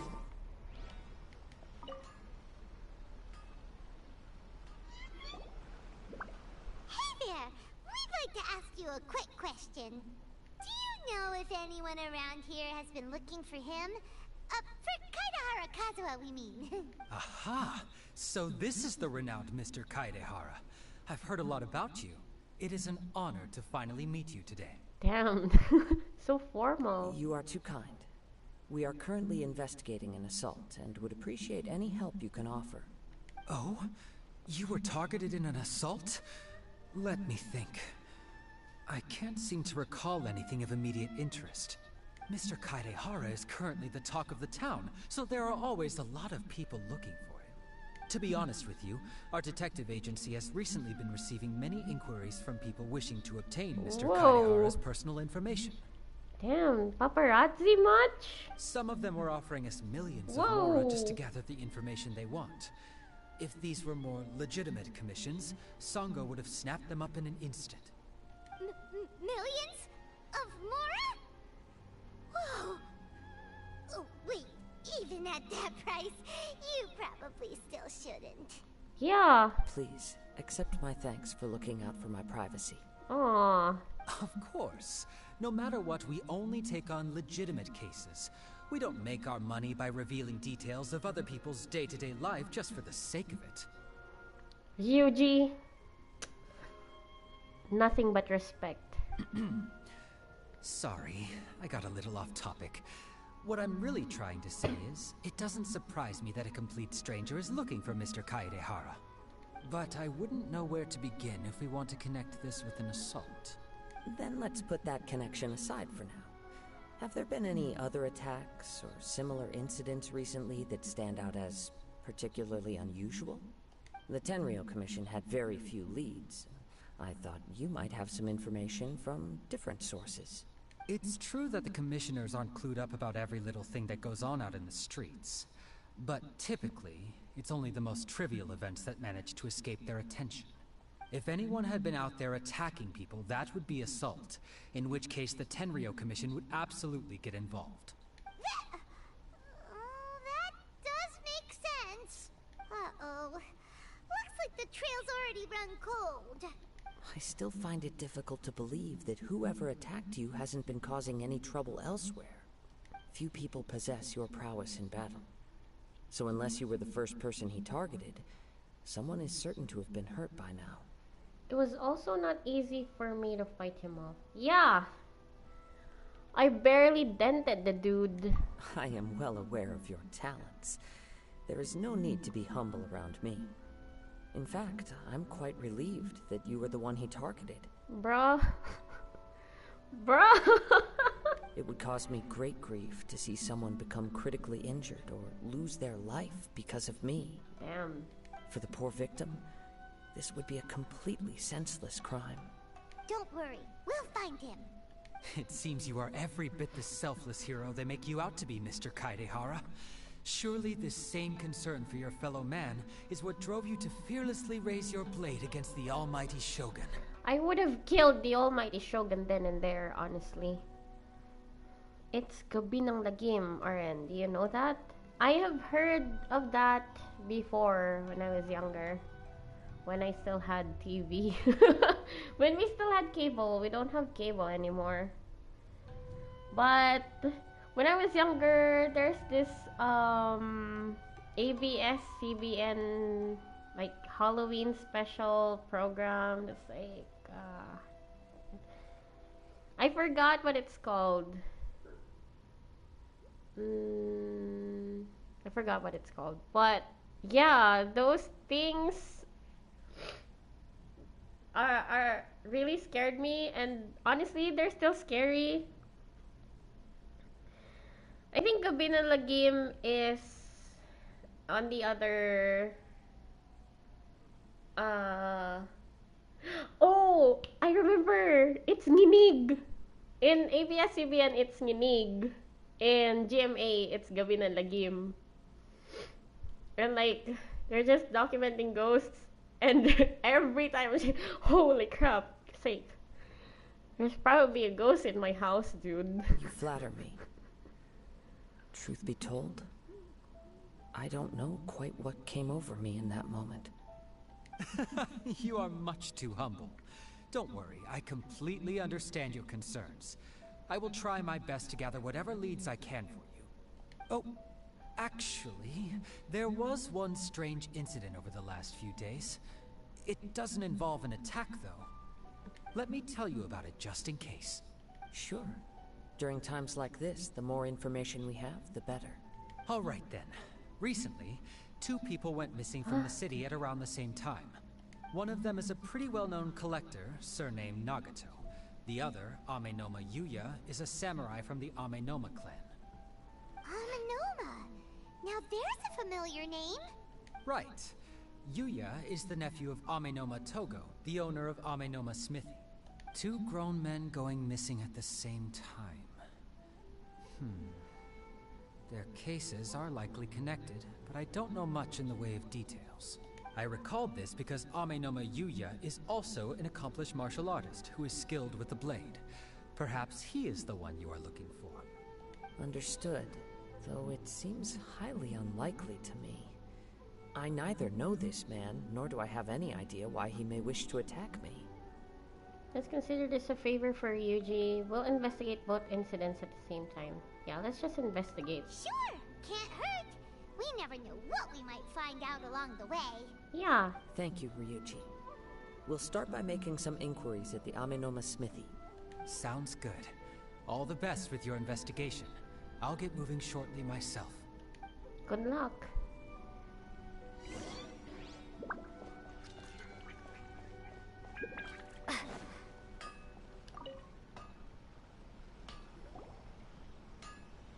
Ah, if it isn't Kaedehara Kazuha.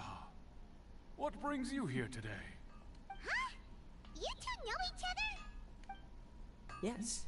The Kaedehara and Amenoma clans were both members of the Raiden Gokaden.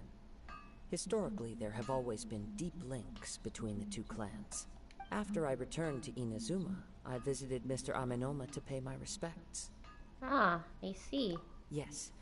You may recall the story of the Raiden Gokaden from the Iridori Festival. Oh, I missed that festival. Though all bladesmiths trace their craft back to the same source, over time, each of us has arrived at a different blade-making philosophy, spawning the development of different branches of the same art.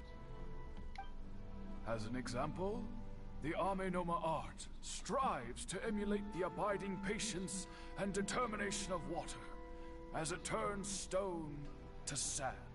Damn. There is nothing mystical to our work.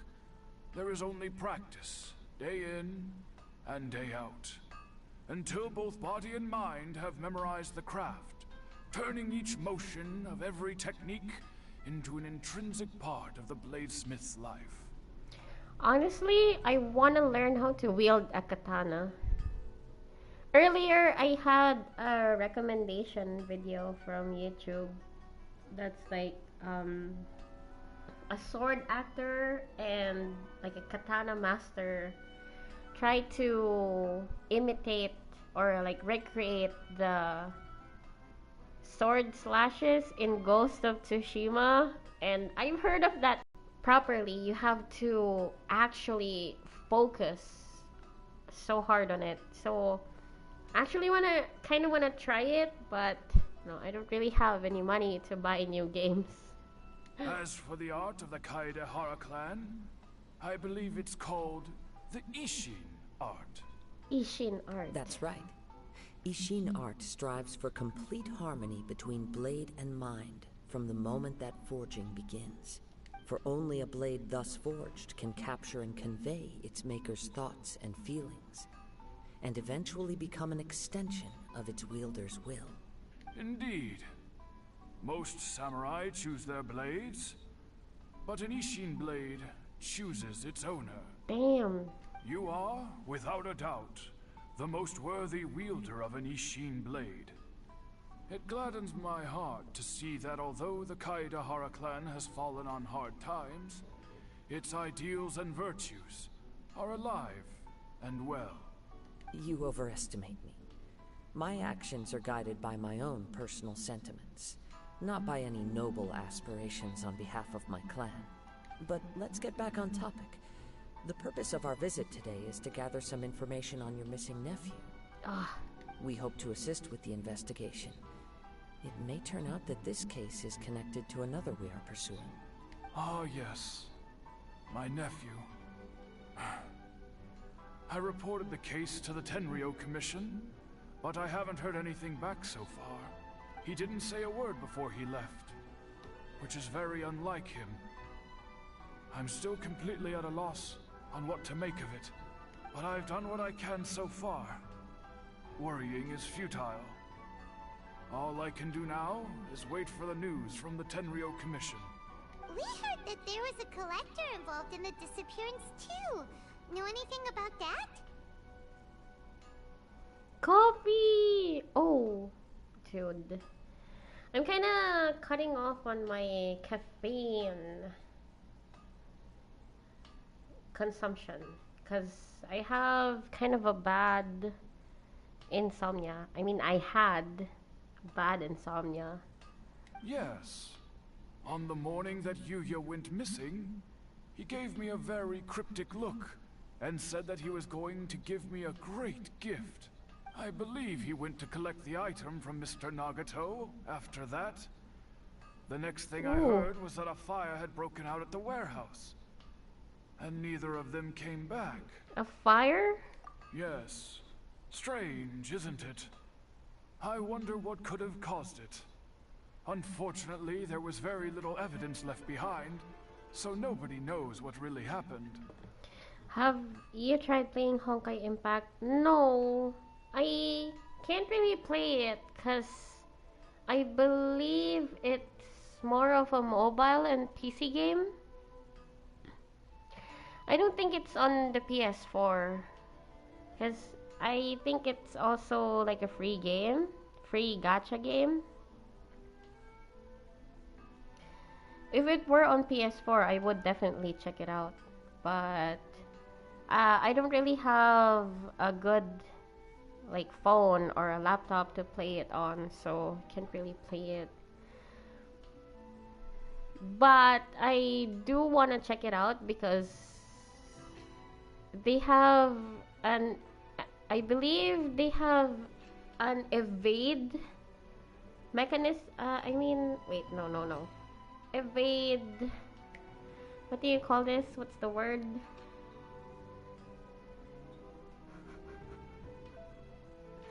What's the word when it's like a part of the game? You can evade. It's at the tip of my tongue. I'll think of it later. Do you have any thoughts on what Yuya may have wanted to give you? If I had to guess, it must have been some kind of rare weapon. Otherwise, there would have been no reason for him to get my hopes up. He's never been particularly interested in blade forging, but has always had a fondness for blade testing, and can sense even the most minute differences in blade quality. Like, it's not mechanism. What's the word? Like, mechanic. There's an evade mechanic involved in Honkai Impact, which really piqued my curiosity, because I love practicing dodging, like in Genshin or in like other games that I play. I love dodging. Oop, you can't hit me. It's so fun. I mean, I know a lot of people who build their characters, like actually built to just delete their opponents in one go. But for me, it's more fun if like there's an actual fight between me and the opponent. And like, I love dodging. I really love it. He is extraordinarily talented in martial arts, particularly when it comes to the art of the sword. Truth be told, we have some information that you may find to be objectionable. The person we are looking for, he attacked this friend of mine. Are we sure that that's him, though? Based on the evidence we have gathered so far, only Yuya seems to match the suspect's profile. What? No. Absolutely impossible. Yuya is not that kind of person. He is humble and kind. Even his training is done with the goal of calming his mind. He has never gotten into a fight before. Is that so? Yes. If there's one thing I can say for certain, it's that Yuya would never draw his blade without a very good reason. But, with that said, it's equally out of character for him to just disappear, with neither farewell nor fair warning. I also cannot know what course of action he might be capable of if coerced, or otherwise compelled by circumstances unbeknownst to me. Anyway, should you find him, please let me know as soon as possible. Don't worry. You have our word. From the sound of that, Paimon doesn't think Yuya was the one who attacked us as well. You still need to get the info from the Nagato family. Yes. It sounds as if something happened when the two men met each other. Let's pay a visit to the Nagato household.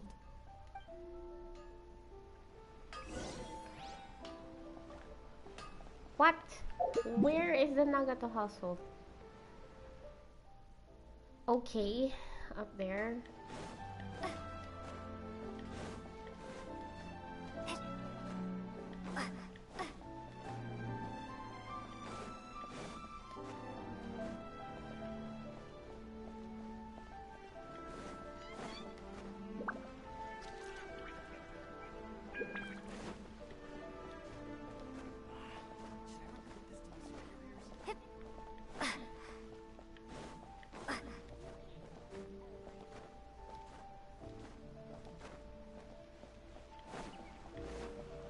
Nagato.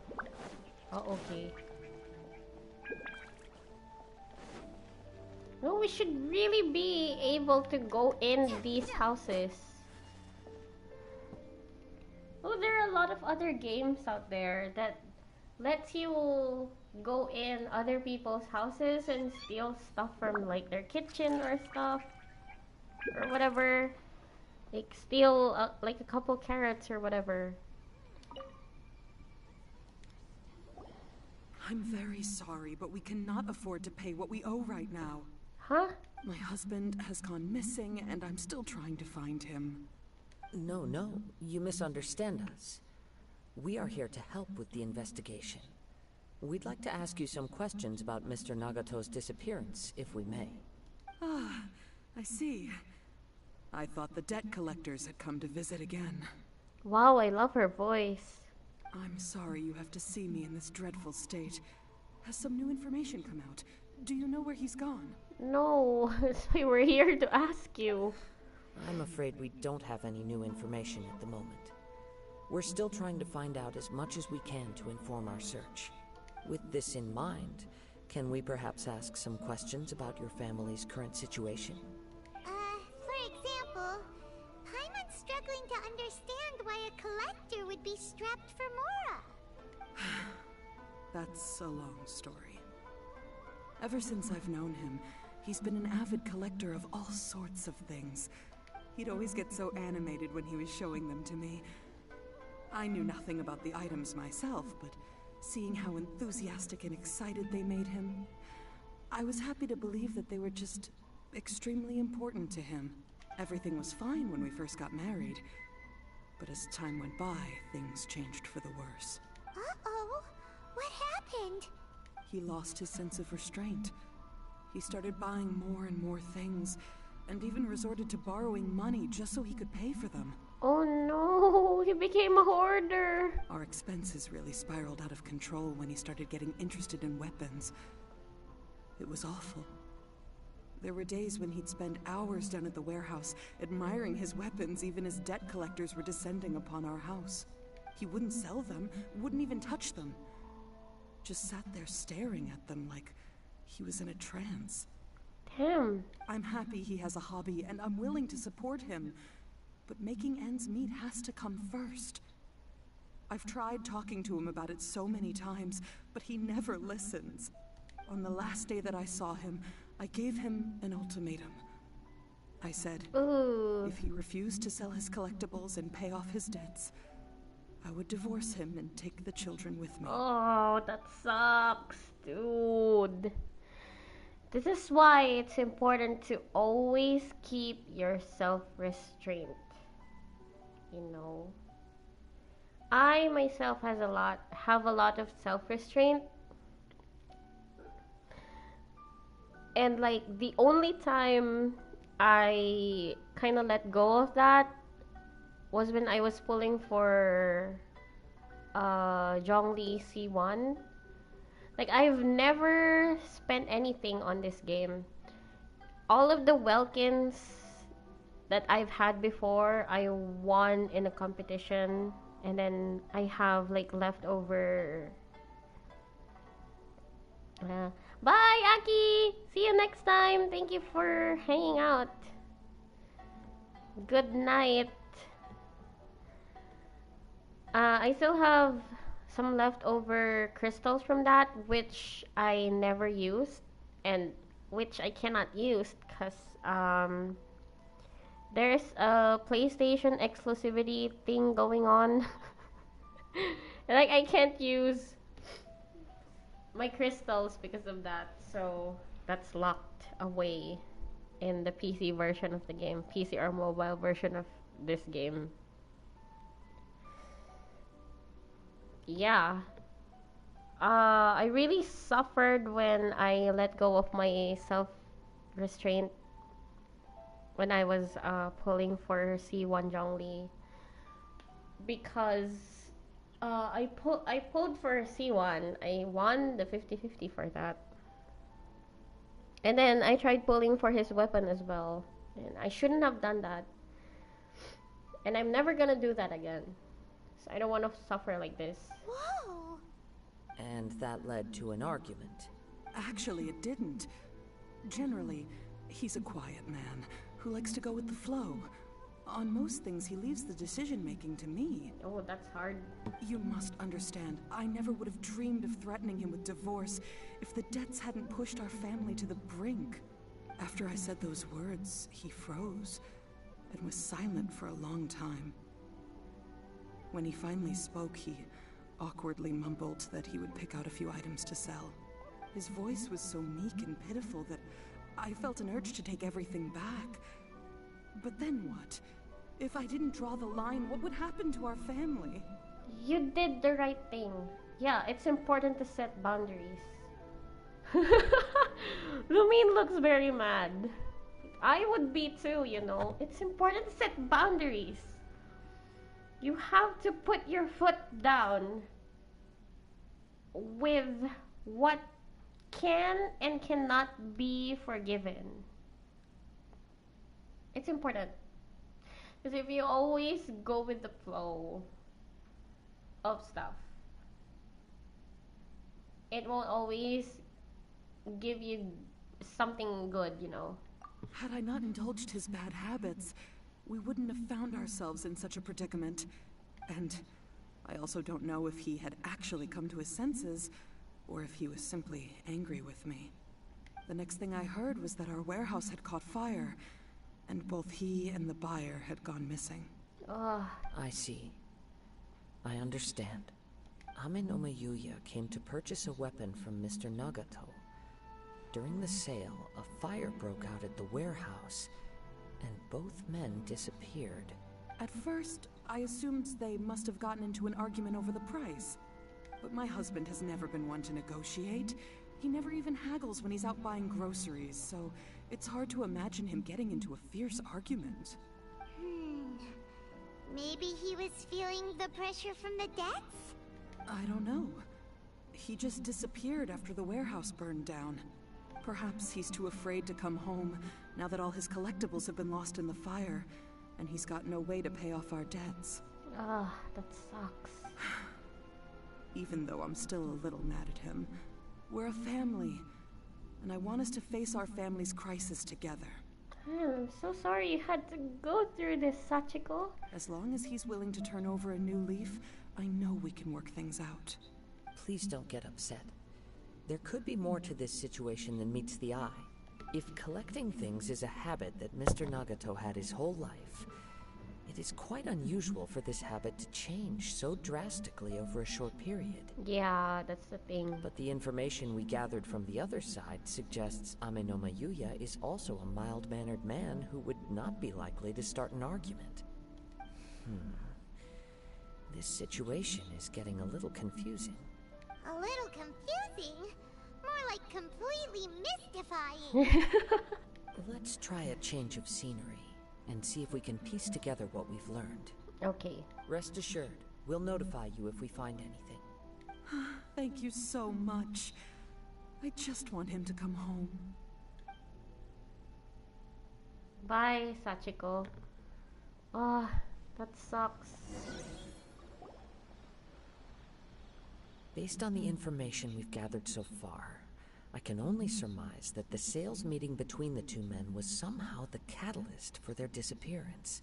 The fire at the warehouse likely played a part in how the situation unfolded, though its exact role is a mystery. Do you have any thoughts?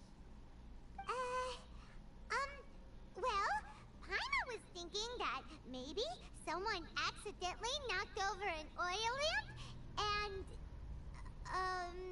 Paimon. Paimon! Nope, never mind. Paimon's brain needs to rest for a while. Over to you. I'm thinking that perhaps the fire was deliberately used to hide the truth. An interesting explanation. I was also considering this possibility. Amenoma Yuya is an expert on swords. He could have noticed some problematic details about Mr. Nagato's collectibles. Maybe he recognized a blade as a fake, or a well-known stolen item.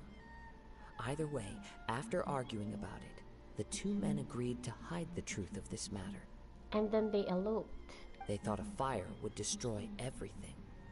But then the Tenryou Commission began investigating and uncovered some incriminating details, so they fled to protect their secrets. But it's a far-fetched theory. I can't imagine how they would have been able to reach an agreement. One fact that I keep coming back to is that Amenoma Yuya is polite and well-mannered, while Mr. Nagato is introverted and passive. Neither seems like the type of person who is inclined towards initiating conflict. Yeah. Mr. Nagato, being heavily in debt, is also the only one of them with the potential motive to disappear after the fire. The more I ponder it, the more puzzling it becomes. Just what could have happened there? This also doesn't seem connected to the case of the attacker. Right. Although the time frame seems to broadly match, no other details that we've learned seem to link the two events together. Amenoma Yuya lacks a key distinguishing feature of the attacker, namely that he is principally a practitioner of the blade testing techniques of Amenoma art, not those of the combat-oriented Ishin art. Darn! We thought we could get two birds with one stone here, but at this rate, it's starting to look like a wild goose chase. Paimon, calm down. Let's keep going, since we've come this far. If we can solve the case, both Mr. Amenoma and Mrs. Nagato will be able to get some closure. Okay, but where should we go now?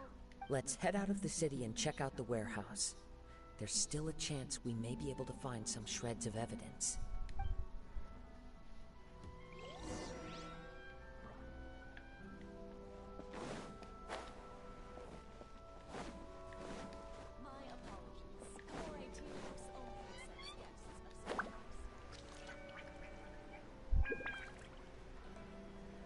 Where is this warehouse you speak of?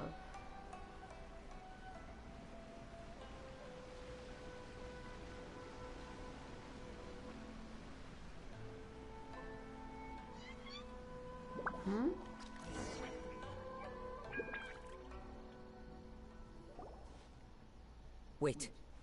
What? I hear something ominous in the wind. Damn. Oh! This must be another one of those sounds that only you can hear. Paimon, shut up. As sketchy as that whole thing seems, you did put it to good use when we were chasing down that vision thief at Beto's tournament, so... I knew we could count on you. Now I'm picking up a strong scent in addition to the sound. It's right around here somewhere. Where? Where is it? But there's nothing here. It's gone now, but I can still sense the direction it left in. It felt very much like that ancient presence in Inazuma. The remnants of the Tatarigami. Uh-oh. Well, that's one thing I didn't expect to encounter here. Indeed. But this unexpected spring of inauspicious energy may prove to be of benefit to our investigation. Okay. We should remain vigilant and approach slowly. Okay. Got it. Huh. So it's an underground warehouse. Why is there like a random trapdoor in the woods? The force is definitely coming from down below. Okay. The source of the Tatarigami energy has long since left this place, but the residue it left behind still hasn't dissipated completely. Judging from the concentration, I would have to conclude that the Tatarigami source resided here for a very long time. Mrs. Nagato said her husband used to hang around the warehouse by himself a lot. It could well be that he was already under the influence of Tatarigami energy at that time. Surely someone would have noticed? From what I've been told, Tatarigami does not turn all upon whom it preys into violent monsters, but most will develop a stubborn streak upon being exposed to the Tatarigami's unfulfilled will. Their interests become fanatical obsessions. Oh no. Mr. Nagato had an interest in collecting to begin with. The influence of Tatarigami could explain why he became an obsessive hoarder, amassing more and more possessions, even as he put himself in grave debt. So what should we do now? Go down and take a look? Step back. I'll open the door and take a look inside. That's dangerous. If we don't open this door, we can move no closer to the truth. You needn't worry. Both of us have faced far greater dangers than this. Relatively speaking, the risk here is trivial.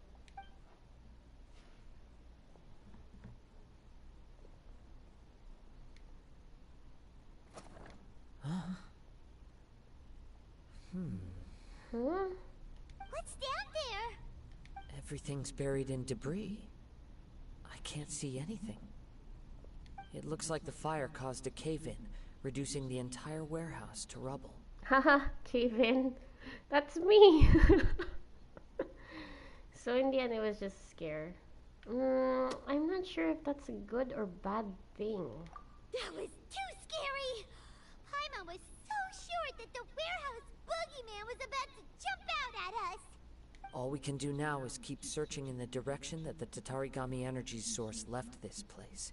2 ordinary humans, entangled with the Tatarigami. I fear much misfortune has already befallen them. Okay, let's hurry. Yes, let's go. If nothing else, it's vital that we find out where this Tatarigami energy is coming from. Quiet your mind and focus on what you sense around you. Perhaps you too will perceive its ominous presence in the wind. Damn. That was so poetic. Okay. Ooh, damn. Yeah, I can see it clearly. Follow. Oh, there you are. That looks really ominous. Yeah. It's definitely something. Where did it go though? Oh. Hello, Atsuko. Huh?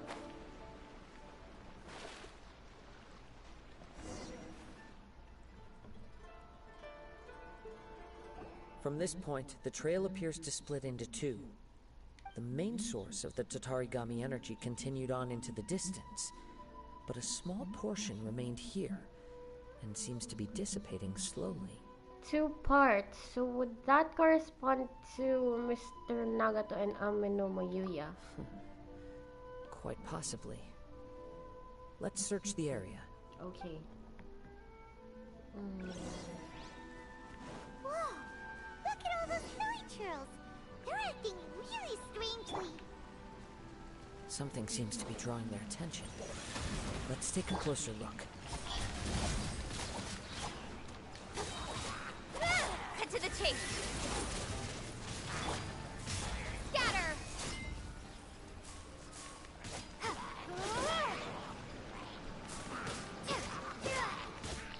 Propagate!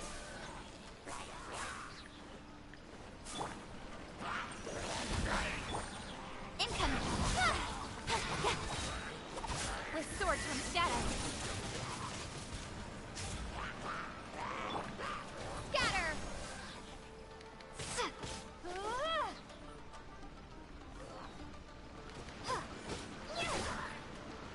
Propagate!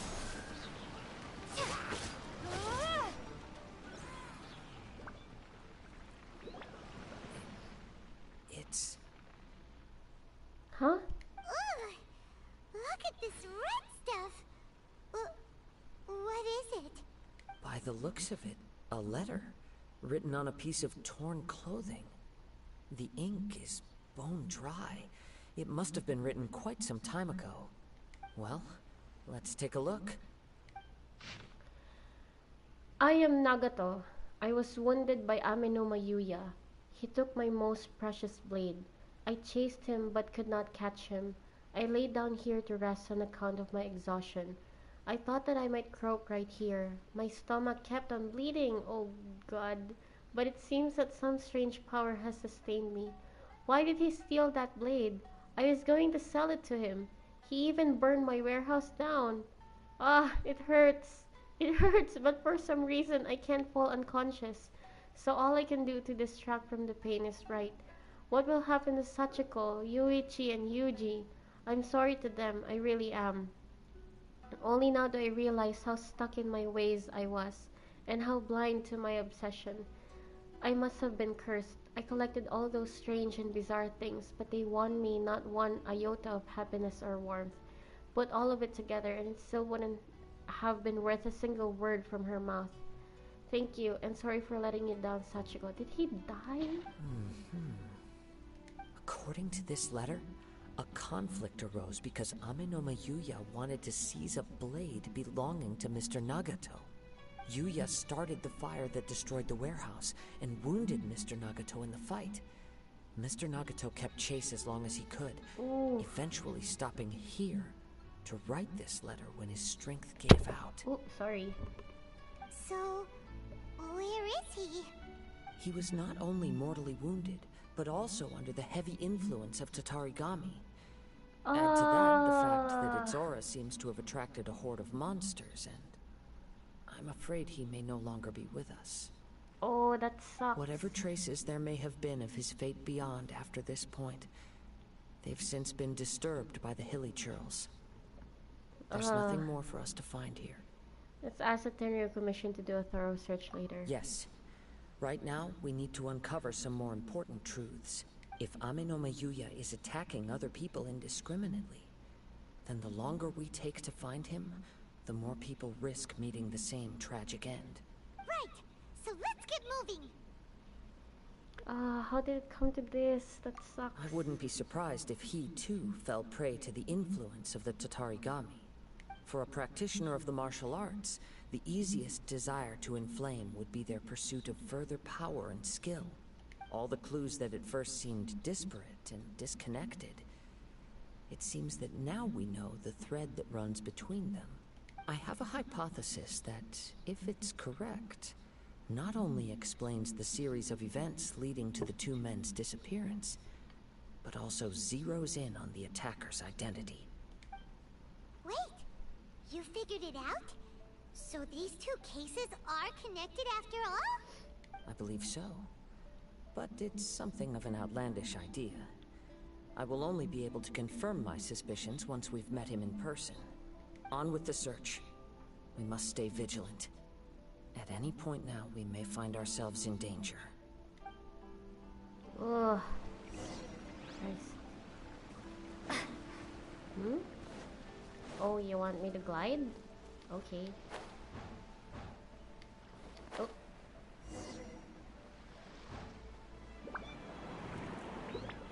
You know what? I should use Kuching more because this is her send-off. Too bad I don't have 10 wishes.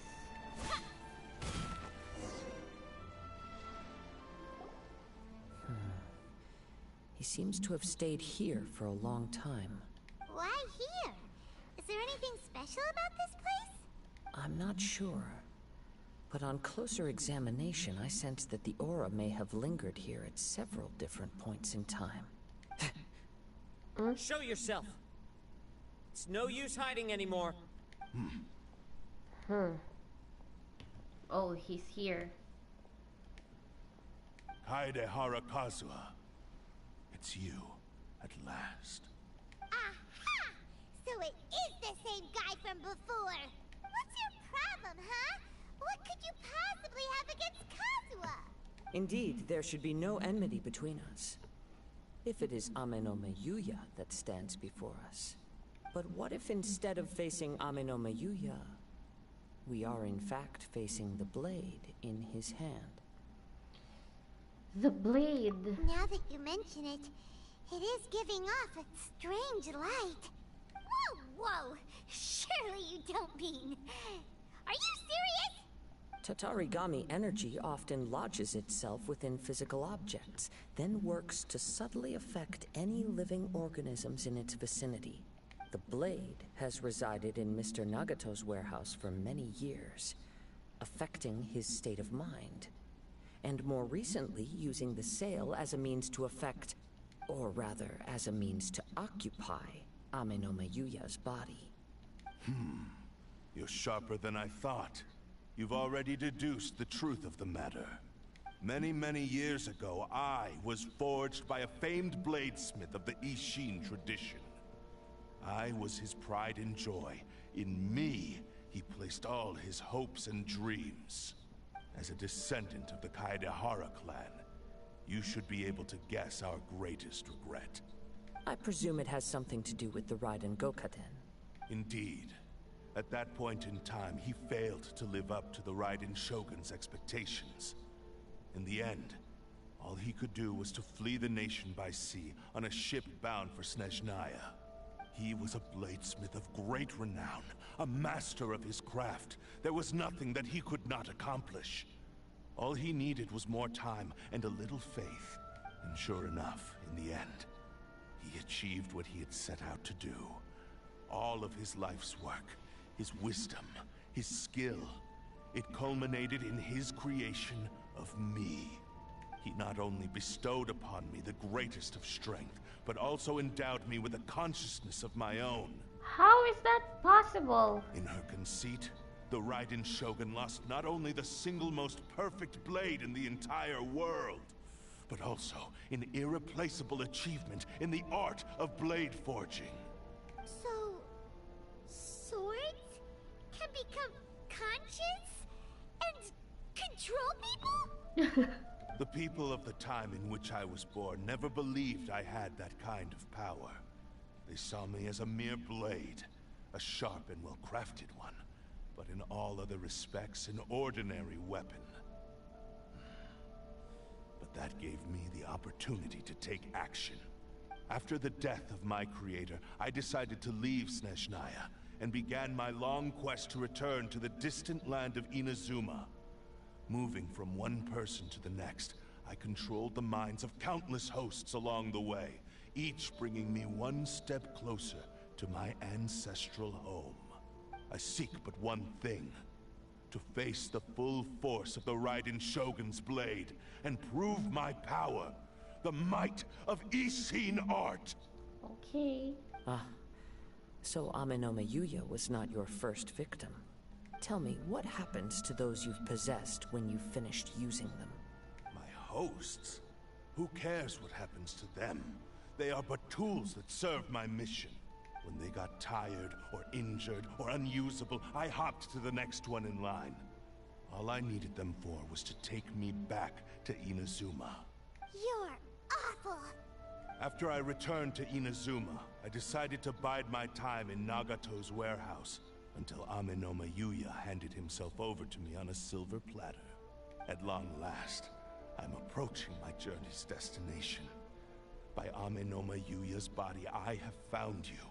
And by your hand, I shall defeat the Raiden Shogun! Oh my god. I don't want to fight A. Kaedehara Kazuha, you stood against the Raiden Shogun's Muso no Hitotachi. There can be no other to serve as my host for what is to come. Now, give your body over to me! Are we gonna fight? Okay. What's your blade? Belay blade? Why is he using a belay blade? No bleeds? C3?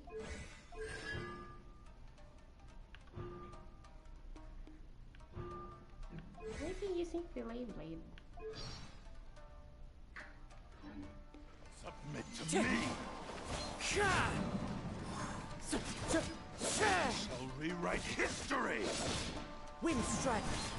Join me and sever that divine life!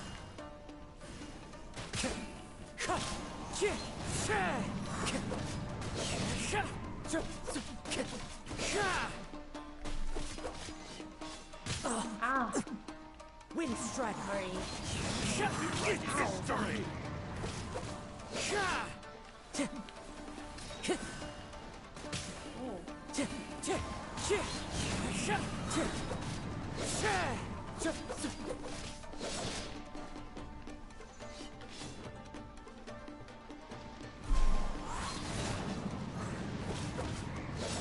As one with wind and cloud.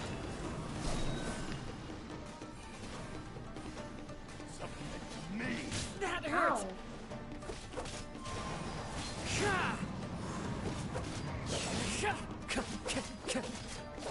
Wind Strider.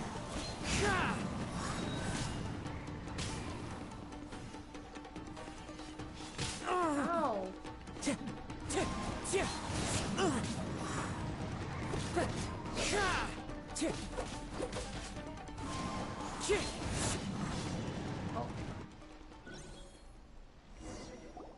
Do not stand in my way, or I will strike you down too.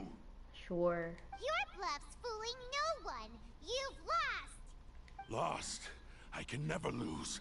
It is this body that has reached its limit, nothing more. Even if you defeat me here, the one who falls will not be me, but this man. He is but a puppet that can be replaced. I can take a new vessel at will. Then we will smash you into pieces. Oh, that's cruel. The end result is the same. I will end this wretch's life before you can lift a finger. And even if I were to lose my physical form, it is but a small setback. My consciousness shall endure. By any means necessary, and any medium available, I shall return and fulfill my destiny! Could you chill? Holy crap. Your fighting style. It is indeed the forms of Ishin art. But from your movements, I sense only hatred and arrogance, as well as a thinly veiled mania and despair. Really? You can tell all that just from his moves? As I've mentioned before, the forms of Ishin art convey the user's thoughts and feelings. Since the blade is currently possessing Aminome Yuya's body, its movements express the innermost thoughts of the blade. If you ask me, the mania is probably due to your desperate, single-minded ambition. You believe I am your only hope. Are you trying to claim that I am helpless without you?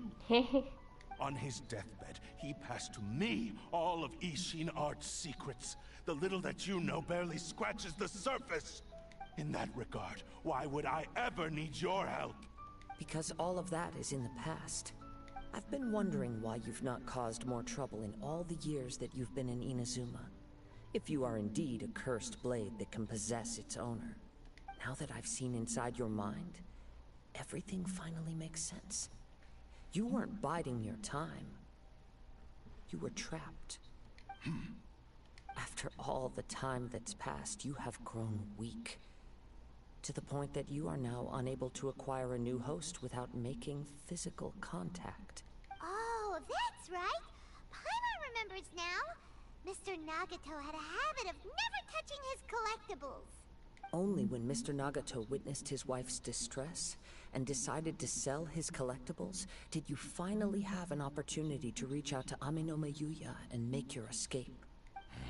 And what of it? Haha, embarrassed. Well, that brings me to my second point. There's a despair in you that is so strong it threatens to overwhelm you. You were determined to fulfill your maker's ambition, whatever the cost. But this ambition is too grand and too heavy for you to bear. Each step you have taken has come at a great cost. I think you realized your limitations long ago. The more you clenched your teeth and pressed forward, the greater your fear of losing everything you had achieved grew, and the more you wished to run from the truth. But the way I see it, what began as an ambition has long since become a delusional fantasy. What would you know about any of this? I'm just one step away from achieving my goal! You returned to Inazuma to prove the unparalleled brilliance of Ishin art. But to make this arduous journey, you committed countless atrocities and showed a blatant disregard for human life, even if you were to sever that divine light. Is this truly the outcome that your maker would have desired? You... Sure, you inherited the secrets of Ishin art. But even as you made your journey to honor this legacy, you treated the ones who wielded you as mere tools to do your bidding. How could you possibly unleash the full potential of Ishin art when you act in perfect discordance with the principle of harmony between a blade and its bearer? Silence, you blabbering fool! I must achieve my goal. This was his life's dream, and the very purpose for which I was brought into being. I will concede that you are most perceptive. You see my predicament clearly. But you also underestimate my resolve. And you should face reality. Ooh. Easy for you to say. Facing reality offers me nothing. I have no need of anything that would stand in my way. Not hesitation, not self-reflection, and certainly not your so-called reality. It is pointless to argue further, descendant of the Kaedahara clan. If you wish to save this man, then offer me your body in exchange. How stubbornly you stick to your wayward path. I do not believe for a second that you can challenge the almighty Shogun in your current state. So let us make a bet, and I will put your strength to the test. What? Surely you're not planning to agree to his demands. Very well. Then find yourself some enemies with whom you wish to cross blades. A taste of my power will more than convince you. Once we have dealt with them, we shall proceed to Tenshukaku. And as for your end of the bargain, if you lose, you must release Amenoma Yuya from your control. I accept. Don't do this, Kazuha! This is a risky strategy. This is the only way to save Amenoma Yuya. If we don't do this, he'll forever be the Blade's puppet. The Cursed Blade's strength is currently very weak, and I sense he's hesitating. This suggests his heart is still not completely devoid of honor. The power of the Tatarigami lies in intensifying existing obsessions. This is the reason Mr. Nagato and Amenoma Yuya fell prey to it. Since I don't have any similar kinds of obsessions, I should be able to put up some resistance for a while. But even so... Even if things take a turn for the worse, I still have you both here with me. We will look out for you, We have a Kazuha. chance here to save an innocent victim. I am willing to accept the risks entailed. Alright, fine. Your disdain for me betrays your woeful ignorance. I agreed to this bet because there are things I wish to learn too. Now, take me in your hand.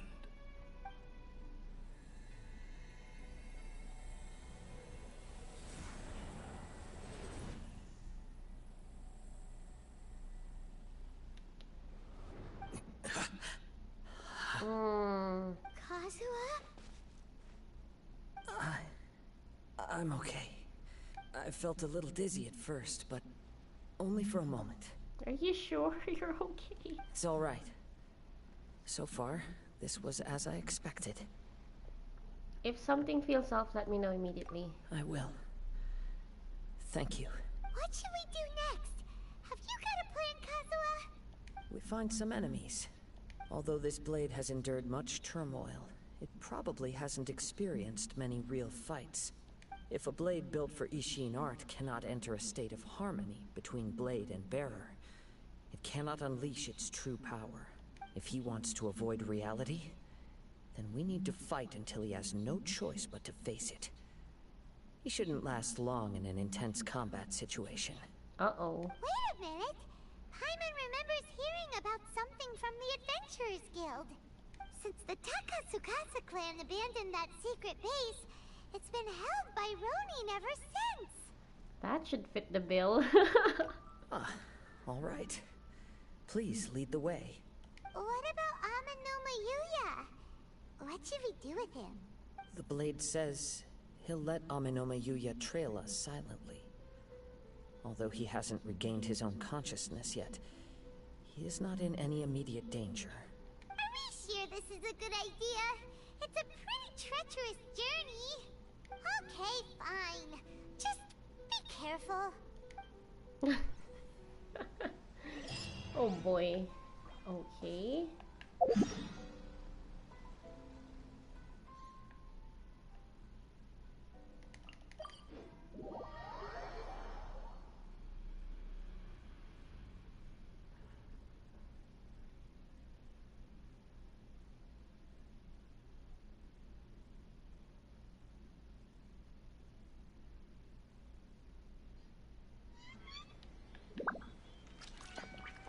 No way, man. Why is it up there?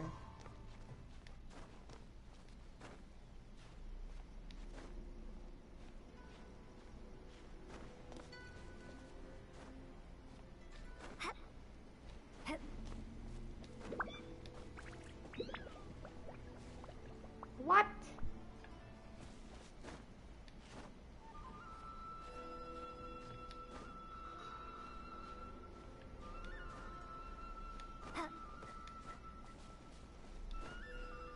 Oh, okay.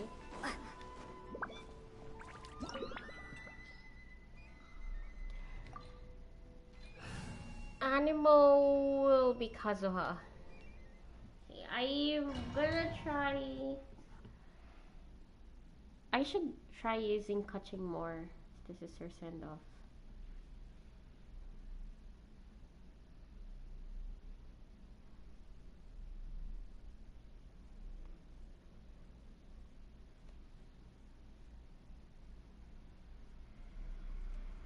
Oh, okay.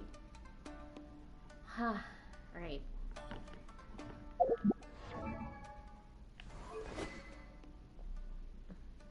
When normal charge or plunging attack hits an opponent, it will release an accursed spirit dealing AoE damage equal to 180 of attack and restoring 100% of attack as HP. This effect can be triggered once every 8 seconds. No bleeds again. Leave everything on this journey to me. It's my lucky day!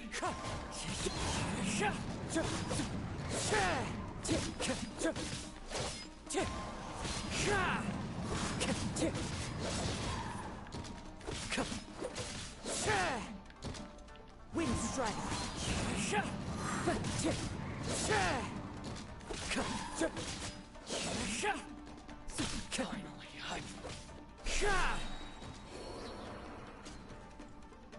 What?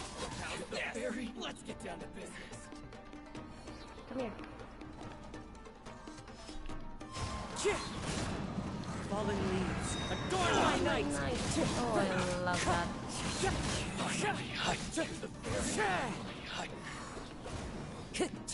Wind strike!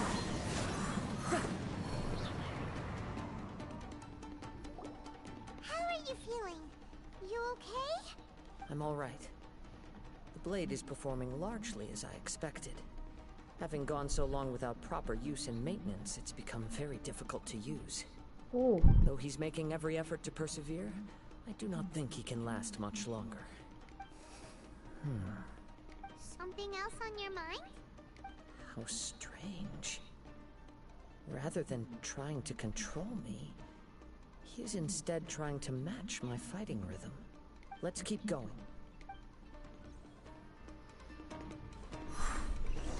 Alright. Whoa! Love seeing chests and domains.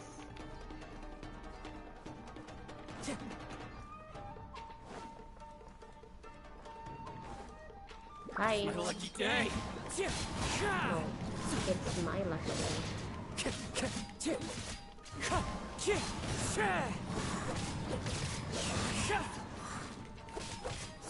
Wind strike!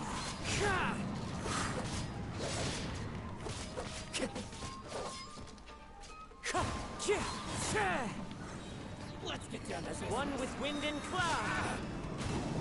Wind strider! Finally cut.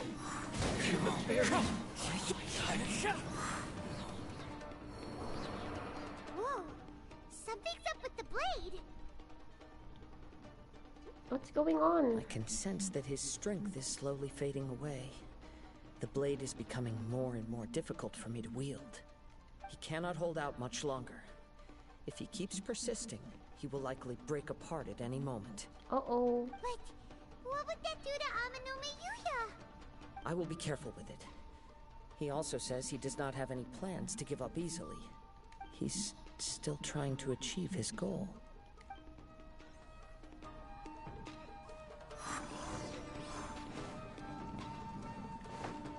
Ooh. Ooh, what a cool domain. I will take note of that. It's inside the cave. Okay, I see that. I'm gonna take note of that. Hold on. Ooh, interesting. Very interesting design. Oh, I love it. Oh, I'm a big fan. Hold on. Is it possible to explore it? Wind Strider. Of course that's not claimable. Hold on.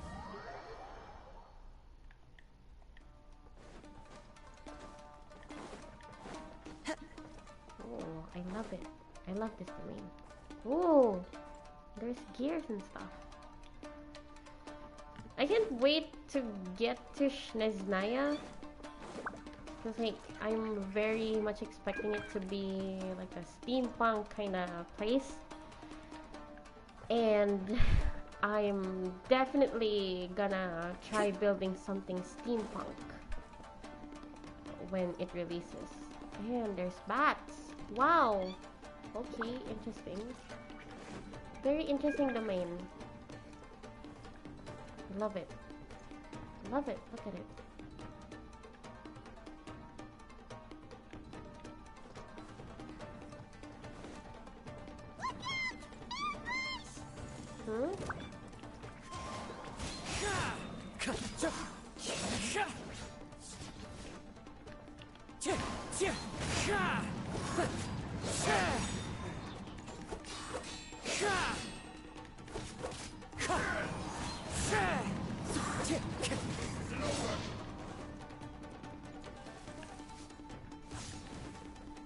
Wind Strider.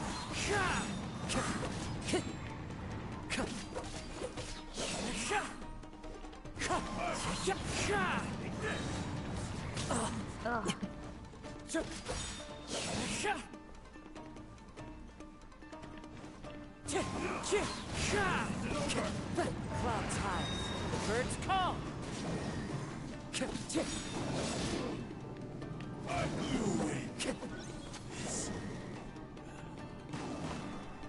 Are you okay? It looked like you were really struggling the entire fight. Yes. And it looks like he's reached his limit. The sheen's grown a bit dimmer again. It doesn't look anywhere near as impressive as it did at the start. Perhaps this time, we'll finally have a chance to see his true form. Ooh. True form? What are you talking about? Huh? What the? Is this the same blade as before? It looks like a piece of junk! Ooh. The wear and tear is severe. If you choose to continue in the state you're in, you wouldn't even be able to beat Samurai and Kairagi, much less the almighty Shogun. Maybe you did truly wield power to rival the Shogun's light when first forged. But the long journey from Snezhnaya back to Inazuma has left you battered and broken. It barely needs stating anymore. Your ambition is a flight of fancy. Will he listen to you? I finally figured out why it was that you agreed to my bet. You wanted to reach a state of harmony with me. For perhaps then you would still be able to wield commendable power. But regrettably, we are nothing alike. I will never understand your obstinacy and cruelty, nor can I empathize with the one who made you. The only one who truly understood you had already passed away by the time you were born. Huh? What's that supposed to mean? Here they are! Take them down! Ah! I shouldn't fight with this blade anymore. Yep. We can help this time. Don't worry. I'll use my own blade. It's just more of the same.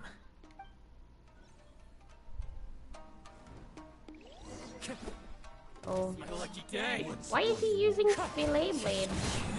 I don't understand. What? Wind Strider.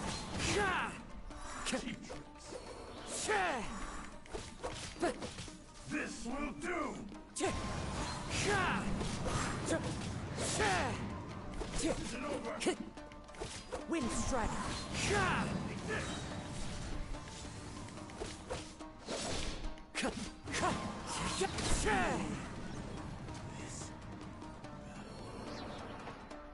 You fought way better with your own sword.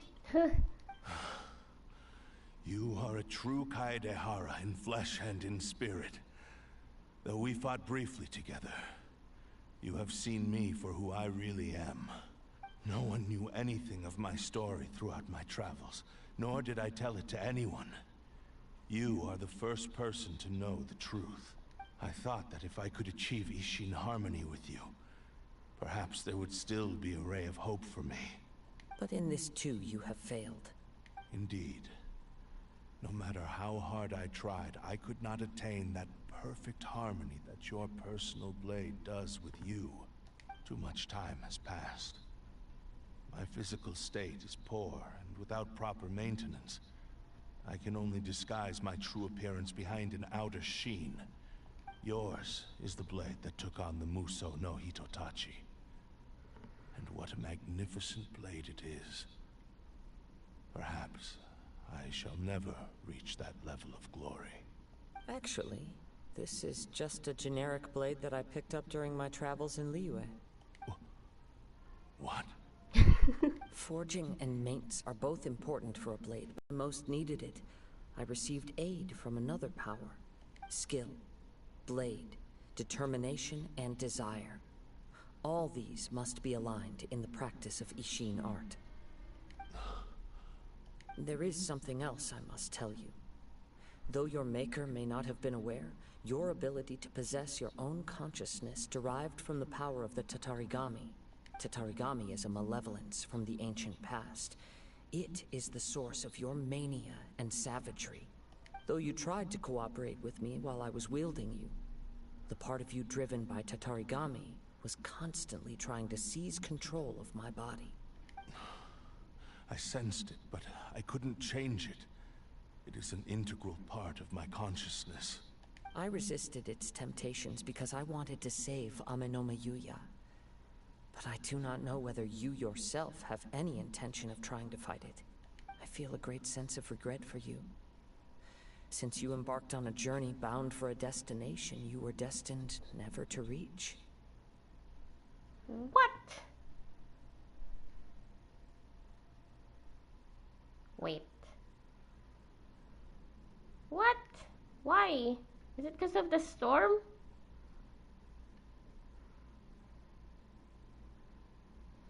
Oh, I don't know if my stream is gonna end anytime soon. There's been a tropical storm since like Saturday. The moment you embarked on this journey, yesterday, I mean. You lost the only person who could have ever unleashed your true potential. And yet there was no way for you to turn your back on his ambition. You have known this for a long time. It is the true source of your despair. He gave me everything. My life, my form, my consciousness, and purpose.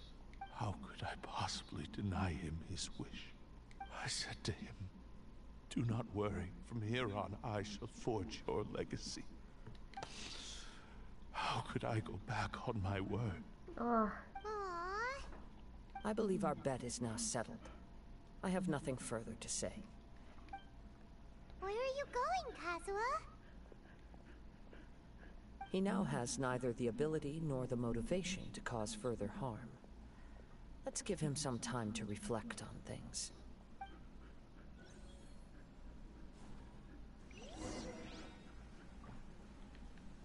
What? Are you not gonna say anything?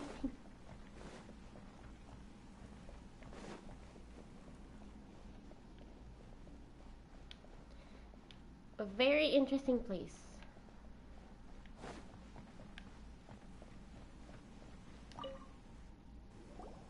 When I touched the hilt for the first time, ooh, it's as if I was transported to a strange dimension.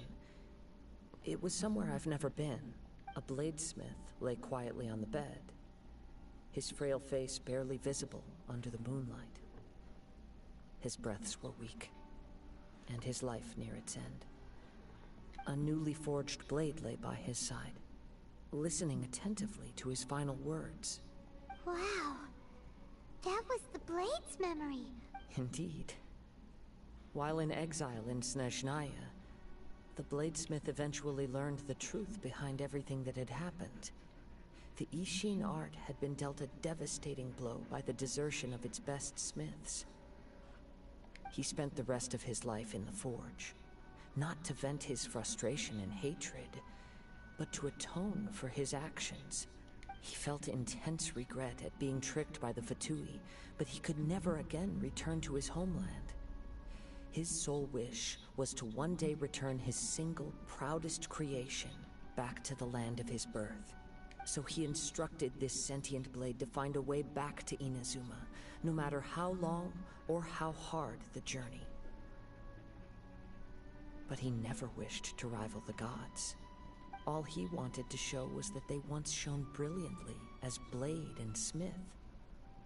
That they were still worthy of being trusted. So that's the true story. But after that, the blacksmith's intentions were worked by the Tatarigami, slowly turning his proud creation into the cursed blade of today. Right. I believe the bladesmith might never have known that the power he worked with was that of the Tatarigami. The hatred within that power is what sent the blade down its ill-fated path. This blade has committed unforgivable atrocities, but only because it lost its original master. No one was there to correct its errors when it was losing its way. Shame it's too late now. Yes. It is too late. Time would not wait or stop because of his determination. While the world moved on, his ambition remained stubbornly stuck at that fleeting moment at the dawn of his journey. He seems to have calmed down, though. Let's go and check in. Oh, wait, I have to get this chest.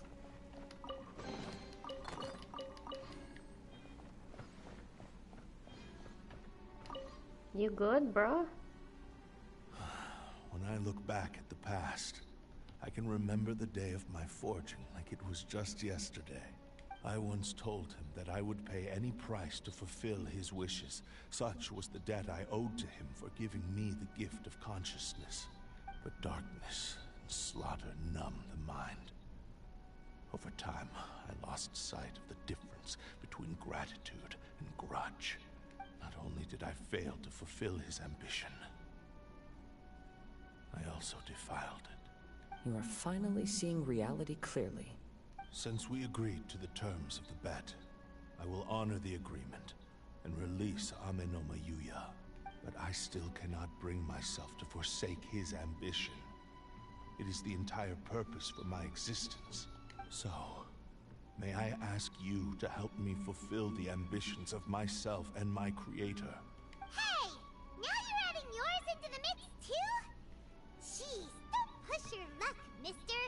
It has to be done in this order. At least hear what I have to say.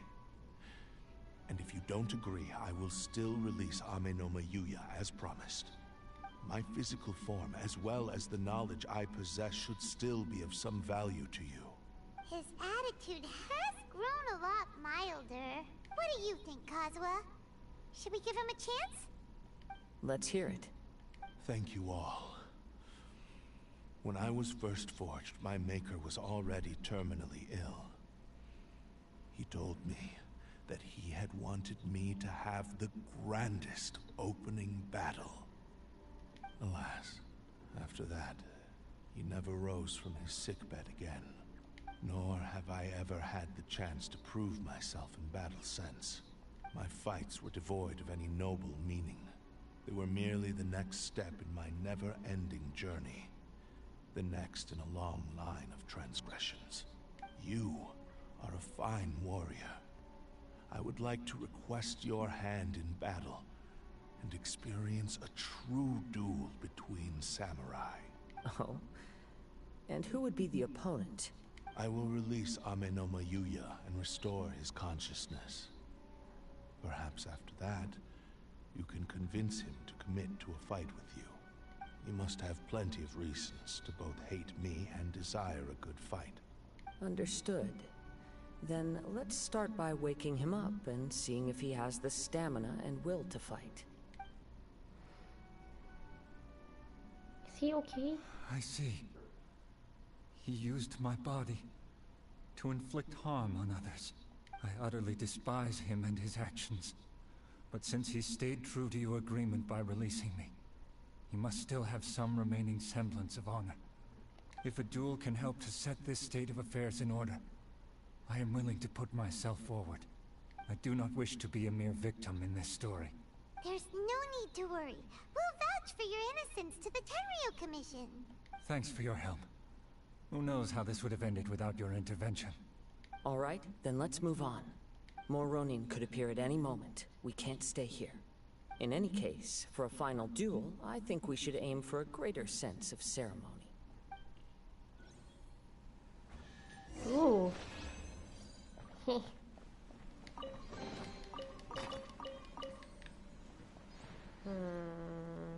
No more chests? Okay.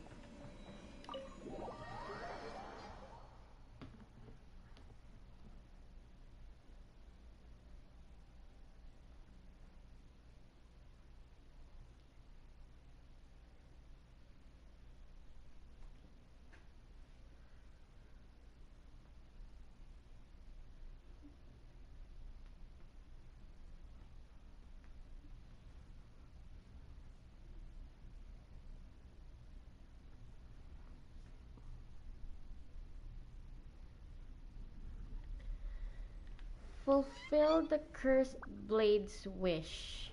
How exactly are we gonna do that?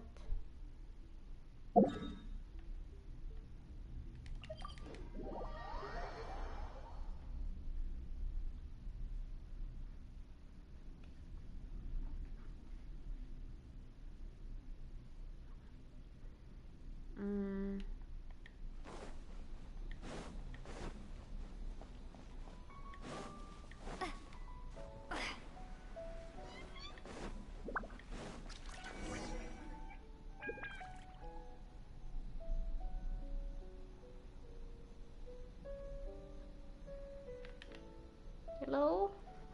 This reminds Paimon a bit of the Crux Clash. That was a much more relaxed occasion. Yep, we still can't let our guard down. Even now, Paimon has a sneaking suspicion that Blade hasn't told us everything. Still, even if he's way past the point of redemption, it's hard not to feel a teensy bit sorry for him. Are you ready? Ready? Okay. All right then. Successor of Ishin Art, Kaedehara Kazuha. Successor of Amenoma Art, Amenoma Yuya. Honored to cross blades with you. It is my honor also. Right. Wait.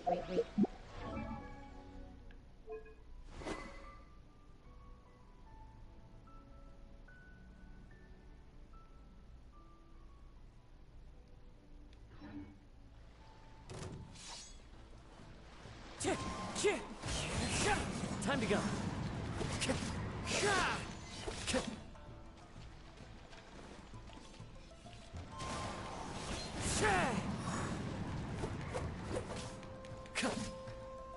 Oh my god. Bro, come here.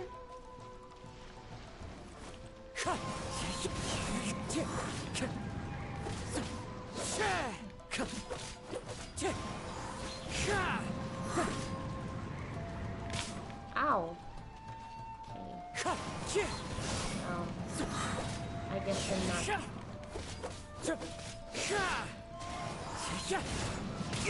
Ow. fallen leaves, adorn my night! What? Wind Strider! Time to go. What? Where'd you go?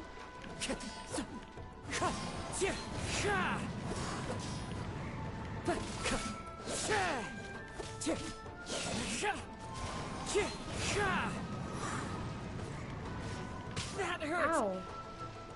Wind Strider!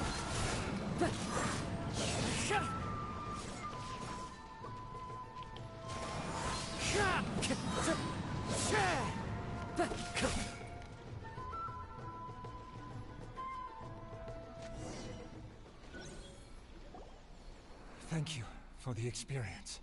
Although he appears battered and broken. In your hands, it seems he's regained a glimmer of brilliance.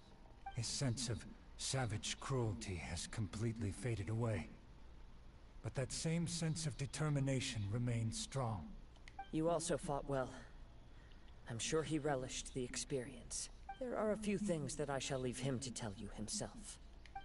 I must apologize to you for all that has transpired. You need not seek my forgiveness. Nor do I have the right to forgive you on your victim's behalf. It is too late for all of that. I do not wish for forgiveness. I only hope that you will see my transgressions as mine alone, and not let them stain the legacy of Ishin art. I strayed far from the straight and narrow path, but the Ishin art still has a worthy successor in Kaedehara Kazuha. I beseech you, please understand this. Yes. I too trust Mr. Kaedehara to do the right thing. Thank you, successor of Amenoma art. This blade has also told me that he has another wish. He would like to visit the Amenoma smithy. Maybe we can go back there together. What does he want to go there for? I am not sure, but I think that all this is about to come to an end.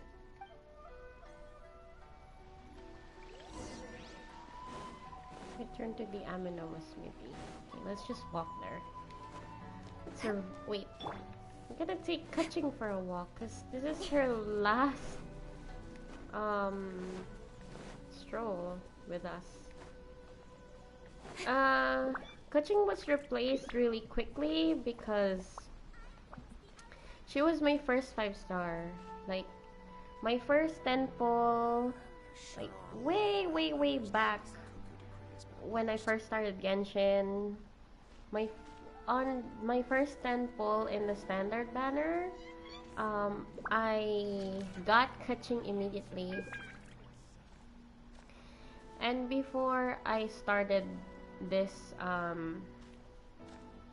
chronological challenge thing I have going on, I used Kaching a lot on my gameplay before. Because she's very strong, and she's my first 5-star, and she's very special to me. This dress, this skin that she has, was actually gifted to me by my best friend on my past birthday. I mean, on my birthday recently, and it really means a lot, because really like Kaching, so I'm gonna miss her.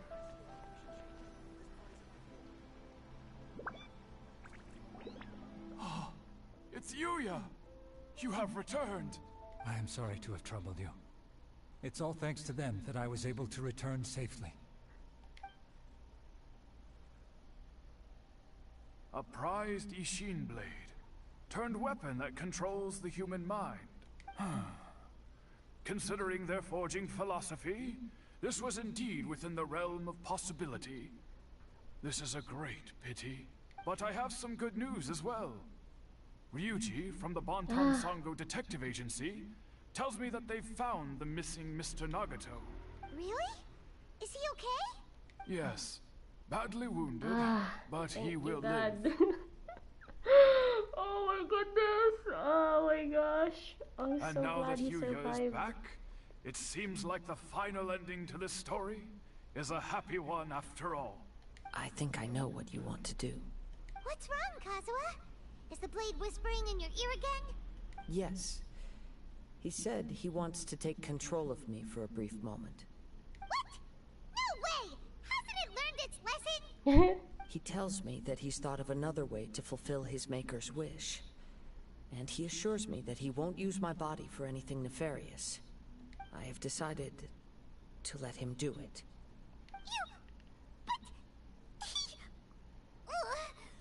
Guess there's nothing we can say to change your mind, huh? I trust your judgment. Thank you. I will explain my reasons later. Okay. I am ready. Let us begin. Please, stay true to your promise. Ooh, cutscene.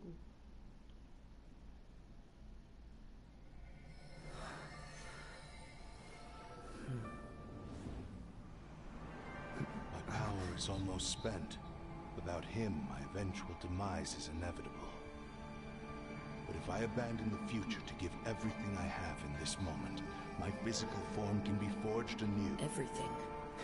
You mean... Yes. The cost is my entire consciousness.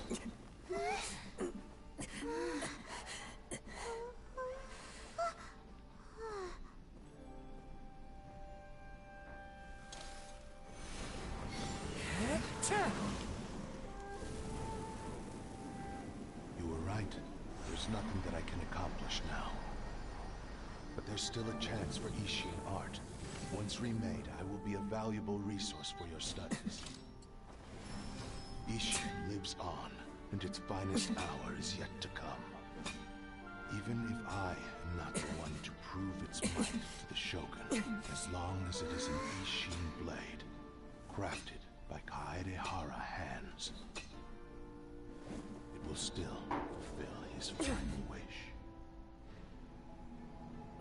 Thank you, son of the Kaedehara clan.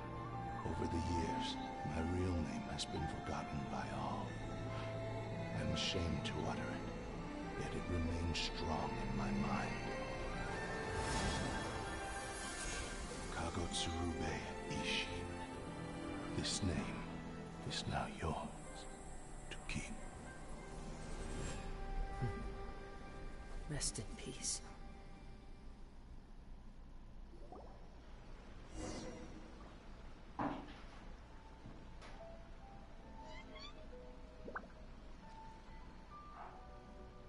So, that's why he said it had to be done in that order.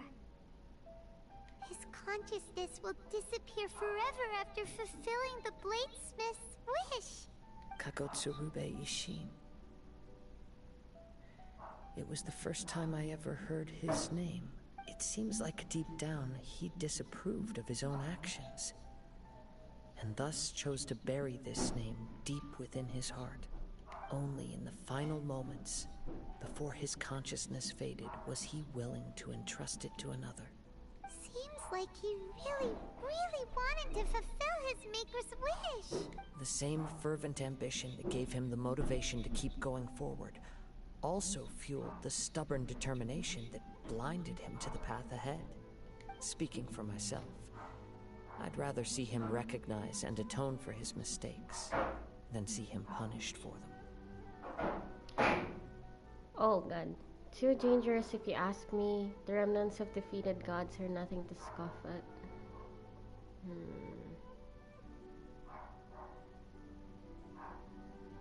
I understand. Perhaps this is a flaw in my personality. I've always been captivated by grand aspirations. Hearing his wish to rival the divine light touched something inside of me. Just as the sight of those who fought to repeal the Vision Hunt decree did. Your quest to face the gods and trace your sibling inspires me in the same way. After everything I've seen, perhaps these pursuits fascinate me a little more than they should. Oh, Kazuha? I will continue to support you from this point on. Know that you will have my assistance whenever you need it. Thank you. Wait! Shouldn't we also go update Kujo Kamaji? Oh, you're right. We need to tell him about the findings of our investigation. And it's also time to give him a response to the offer he made me. Okay.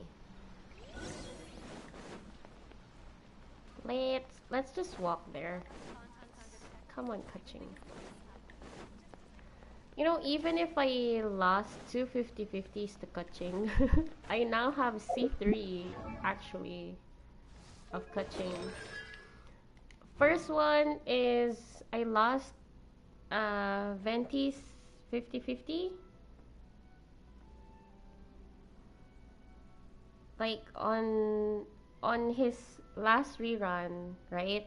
And then his rerun before, oh sorry, his rerun before his last rerun, I lost it, the 50-50 to Kaching. But Venti immediately went home after that, so it's fine. And then C2, I lost Venti again on his recent rerun. It's so insane. I kept losing to Kaching on Venti. I don't know why. And then this one, I got her again in the standard banner, just recently as well. Kaching loves me a lot.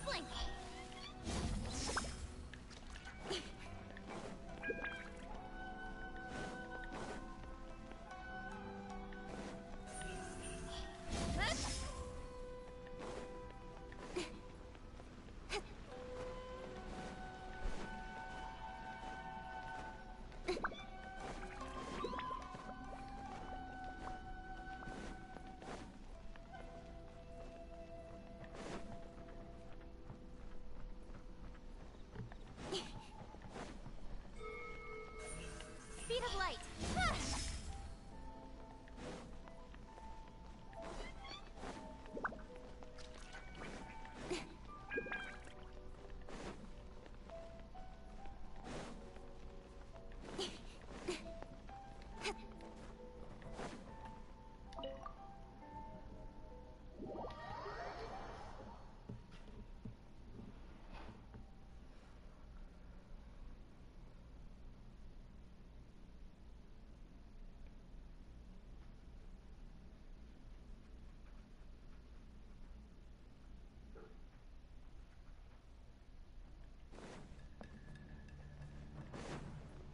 Huh?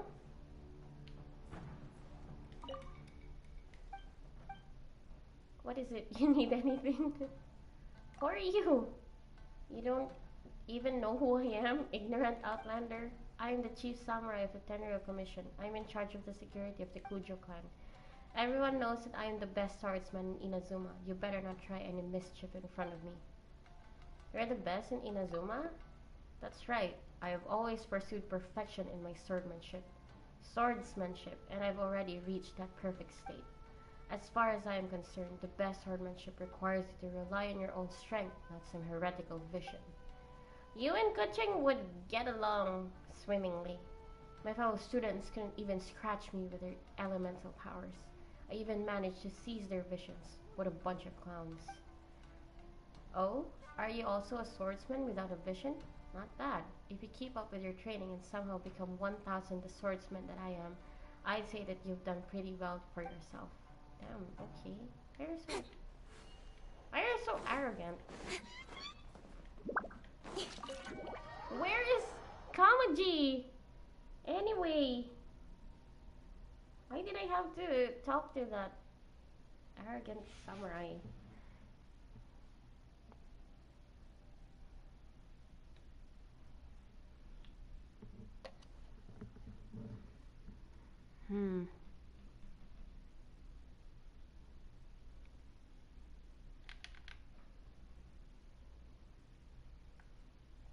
What? Where are you? Why are you there, dude? Why are you over there? Huh?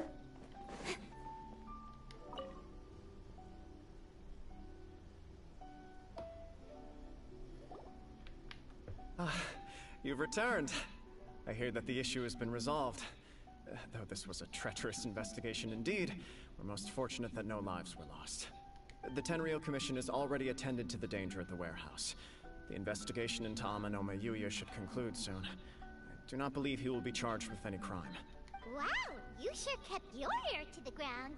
Then we needn't recount all the details again. Now, as to your earlier offer, I wish to give you my answer. Please, take a look at this blade. What's this? Kagotsurube Ishin. A weapon crafted using a long-lost blade forging art of the Kaidahara clan. By means of a series of fortuitous events, I was able to recover and restore him. I also promised him that I will continue to study and pass on the secrets of Ishin art. And so, it looks like I will likely continue with my journey across the nations, learning more about this blade as I go. I see. I understand. The Kaidahara clan has always been a family of bladesmiths, so it is only proper for me to continue on this path. Hi! Hi, hey there. I heart Yoshi. That's so cute. Very cute username. How are you? Were I to accept your goodwill, I may find myself embroiled in conflicts between the Shogunate and Sangonomiya. That would not suit me. You misunderstand. That was most certainly not our intent. I am aware, but I still desire to continue walking my own path. Very well, I can understand. Then let's pretend this offer was never raised. However, if you should ever change your mind or find yourself in need of the Shogunate's assistance, please do not hesitate to inform me. Great. Sure. Thank you for your generosity. Where will you travel to next, Kazuha? I'll probably take to the seas with Captain Beto again for now. Ooh! Another teapotter! Hey! Oh, I love meeting new teapotters. Wait, hold on. Oh, Jesus. Why is there... There's a cat on my roof. Oh! Oh, I love your designs. Alright, I'm gonna have to check your designs in a bit later. Holy crap, there. Alright, there are cats fighting on my roof. Oh, sheesh.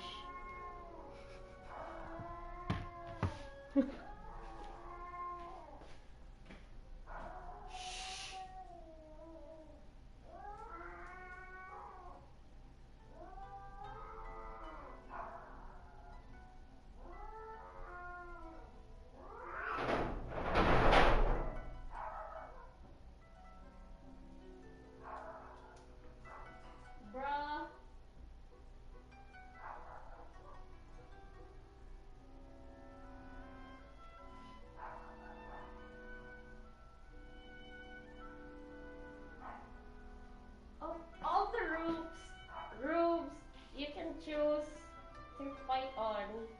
You specifically choose my roof. Thank you. Thanks a lot. Teapot Main from North America. Hey, nice. I'm from Asia. Hello, hello. Another Teapot Main. But I do have a North America account that I rarely play on, that I'm trying to get back into. As for my next destination, let's see where the wind takes me. Nice. Let the wind lead. Wait, that's it?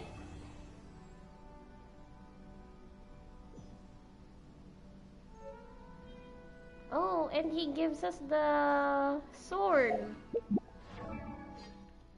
Does it suit catching better?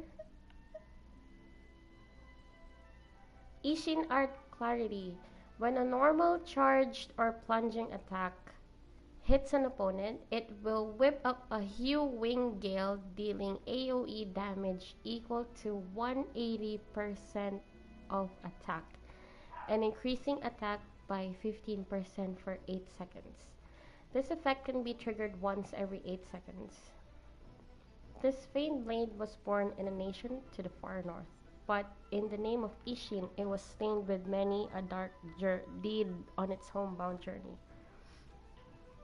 Yup, Asia gang. I had to stop, like, a long time ago. I had to stop playing on the North America server because my ping was so bad over there. Like, it was really unplayable. So, but in their recent updates, Genshin kind of improved on their ping or whatever. You know, this blade kind of looks like Mist Splitter. See? It's like a recolor of Mist.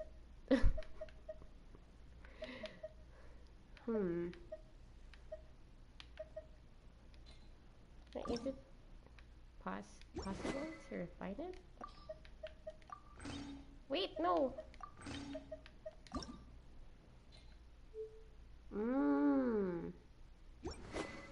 So it's like the Dissension Sword.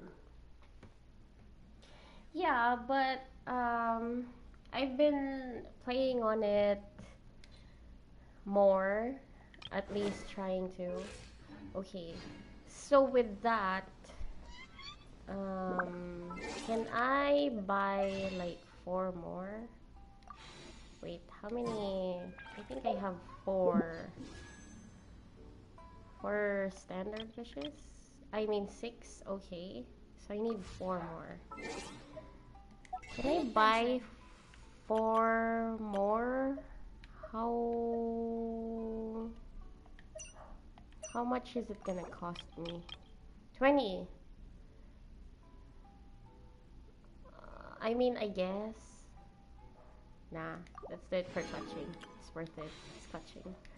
Okay, so with that, we're gonna say goodbye to Kaching in Liyue. Where exactly though? Where in Liyue? Well, since she's the Yuhong, I guess we can say goodbye to Kaching.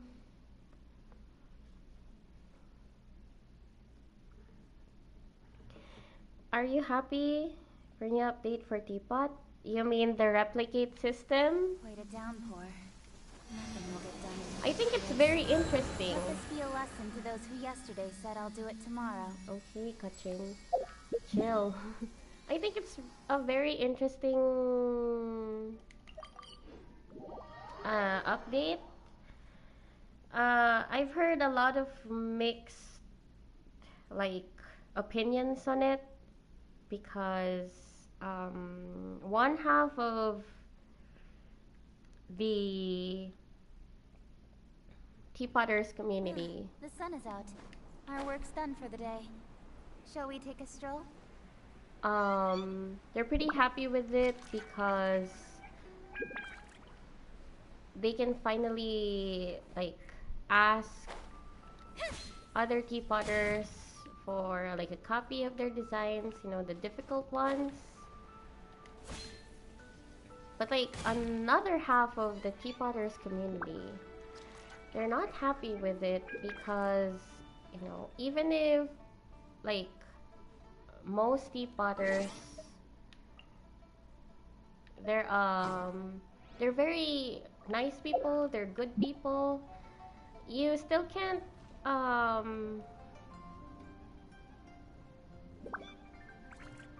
be sure that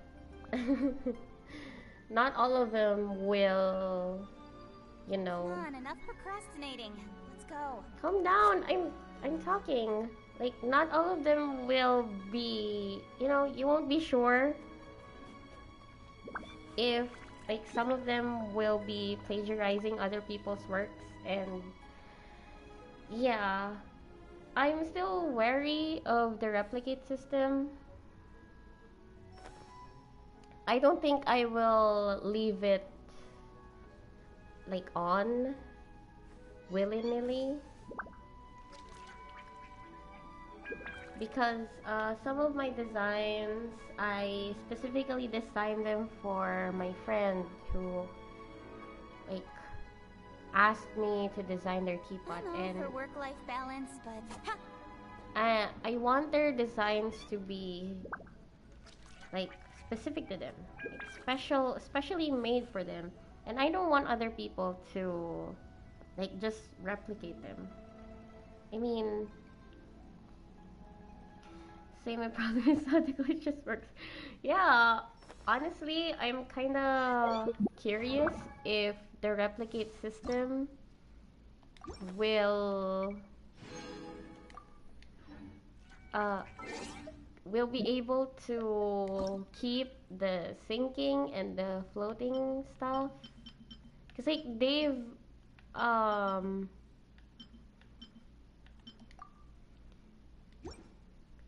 they've made the clipping automatic, like a full feature of the Serenity Pod, but we will just see what will happen with the floating and the sinking stuff. Okay. I think I'm at 0 pity in standard. So hopefully we get consolation. Hold on. I'm not ready. Okay. Okay, I'm ready. Give me a consolation. Lisa! Give me Lisa! I haven't had a Lisa consolation in a while. Please. The bell again? Are you serious? Give me a Lisa consolation or else.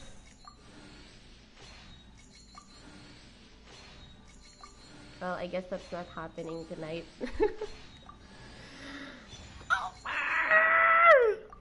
Why? Why would you do this to me? Okay. With that. Oh, C5 Gutching. Holy crap. I'd love a C5 Gutching. But, oh no. But maybe not, in a 50-50. Understood. Wait, why did I remove Kaching and Xiangling? My demon expelling mantra is ready. Calm down, dude. I'll bring my seasonings. Chongyun is next in line, but he's still at level 8, almost there. Toma, how? Ooh, C2 Toma. Alright. I have C7 Chongyun. It's awful. Alright. Okay, and now I have to revert back to Electro Domain.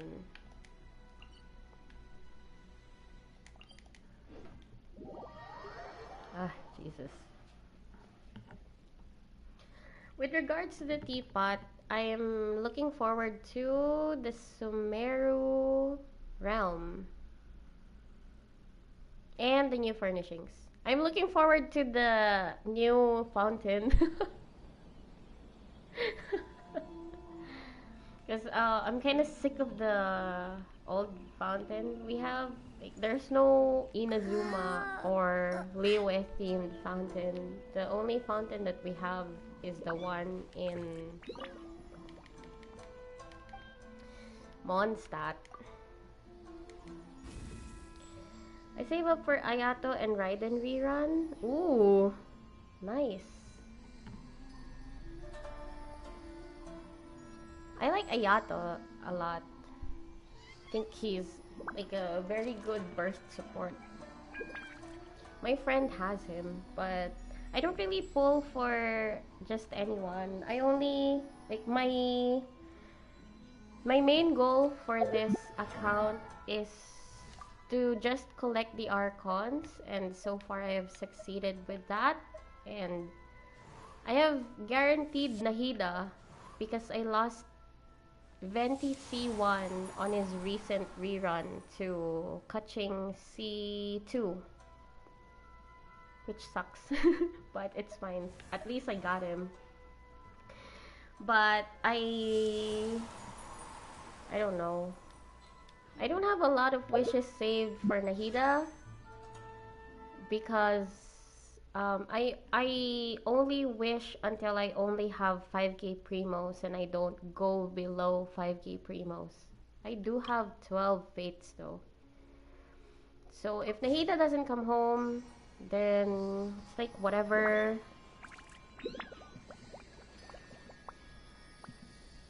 I'll just save my guarantee for the next Archon if she doesn't come home. Try to get his C2 on his first banner. Ooh, damn. Eat.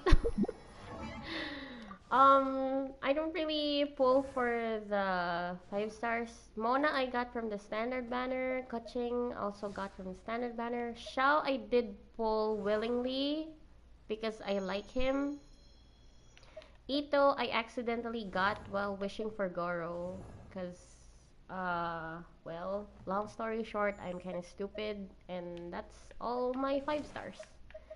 Hopefully we get Nahida, but if not, it's whatever, not a big deal. I don't really like her.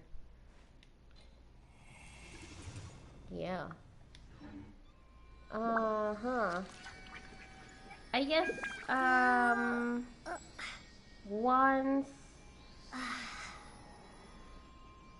try to get cookie. I think I have like C1 cookie. What? I actually have C4 cookie? I didn't know that. Okay. Who else did I have? C6, C1, C0. Oh. My Noelle is cracked. I made sure to make her cracked. Oh, C1 Kaya. Forgot about that. C2 Lisa. Lisa is my wife. What? Give them for clutching? What? Do you mean what? Lisa is my wife and I'm trying to C6 her. I'm trying to build the most powerful Lisa, or at least one of the most powerful Lisas in all of the VAT. Cookie cons? You want cookie? You want Shinobu constellations? You can have them.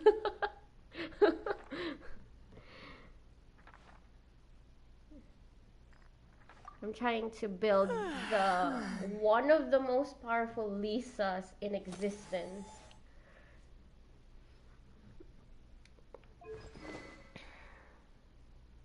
I actually have 2 Winsits, but I'm saving the other one for, like, I don't know. Maybe Yanfei when I finally get to use her. Nothing but the best artifacts for Lisa. Everything is double crit. Crit rate, crit damage. Oh, except for this one. Crit damage. Once I get a double crit electro damage bonus cup, it will go to Lisa immediately. This one is double crit. This one is double crit as well. I need a better feather. I mean double crit sands for Lisa when I do.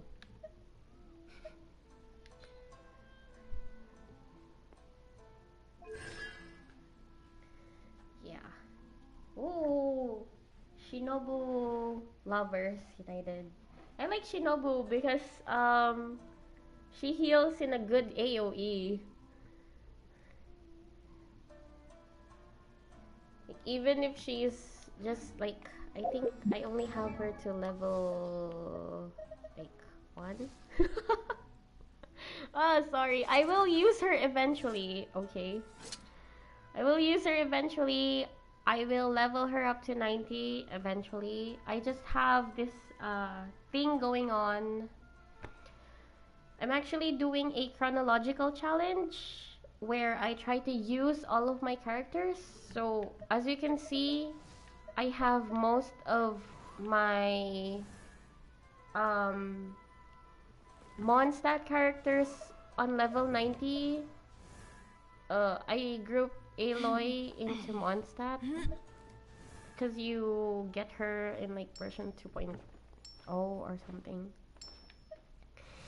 And actually I got Fischl I created late in the game.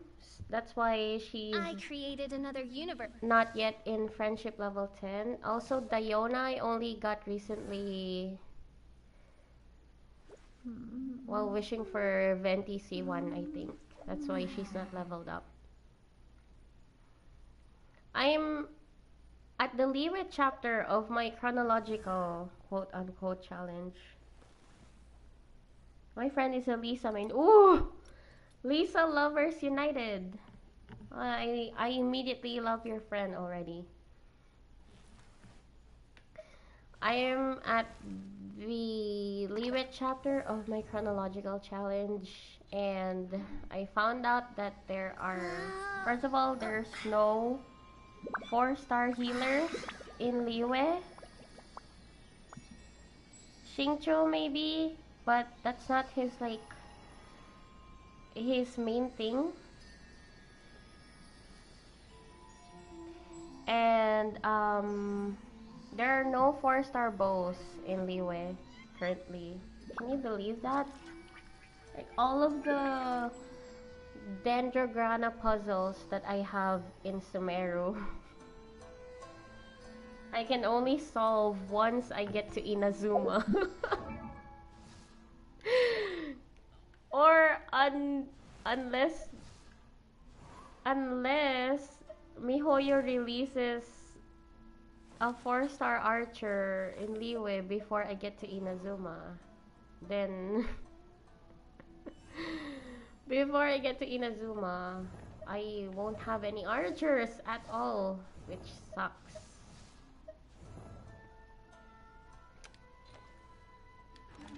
Also, because of the lack of healers,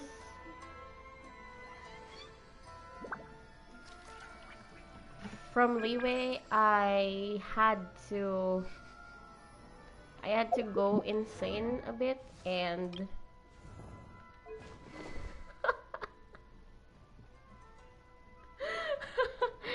and build Ningguang as a healer.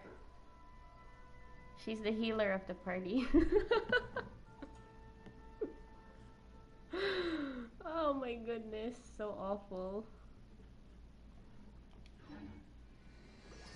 I don't think I'll have a healer as well in my Xingqiu heals with his cons. I don't have Xingqiu consolations.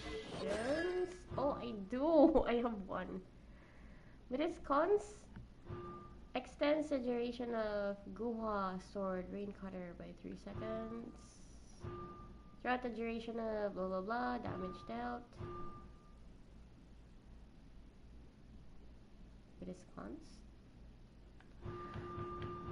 Oh, because of the swords? Well, I have C1. He will be built once I get to him. But next in line would be Beidou. Once Chongyun reaches friendship level 9, I'm gonna have to farm for his materials.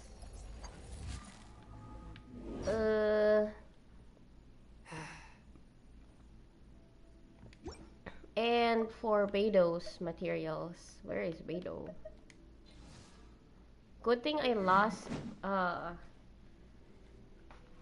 when I was pulling for C1 Zhongli. Well, I got C1 Zhongli, but I lost his weapon banner to Wolf's Gravestone, which I'm very happy about because my other Wolf's Gravestone is on Razor. And at least I have another one for Beidou, which I cannot up yet. And I have no good artifacts currently. Which sucks. So what are your materials?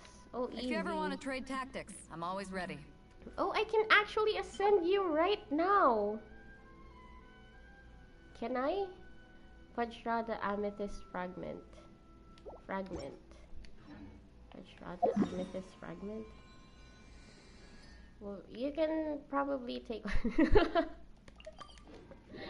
You know, if there's like a trade feature in Genshin, holy crap, dude.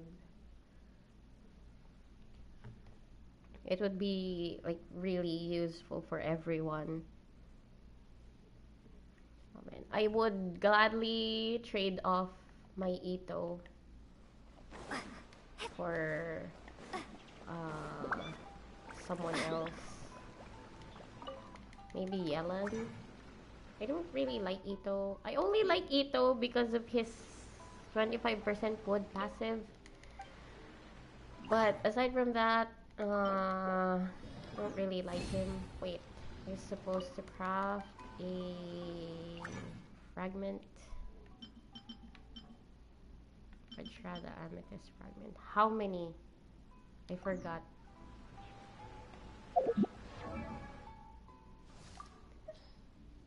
Where's Beidou?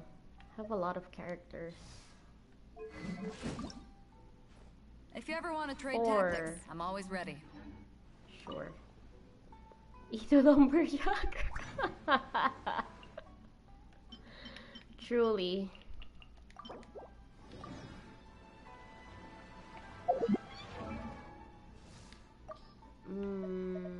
Beidou. I have a lot of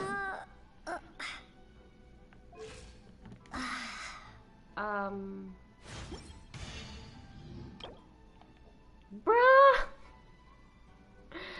I should have ascended Beidou first before I wished for Kachin. Oh my god. That was a stupid move.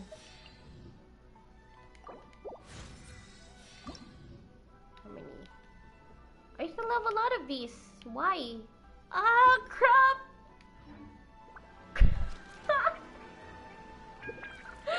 Because I was saving it for Kaching! Oh my god, I forgot again. Ah, my god. Stupid. Stupid. Forgot that I was saving those for clutching.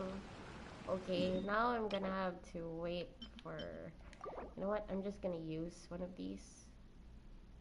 You know what? I'm just gonna wait for... I'm gonna wait for my resin. Cannot wait.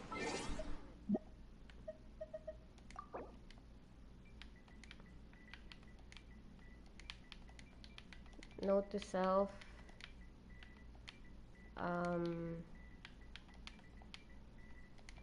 Please farm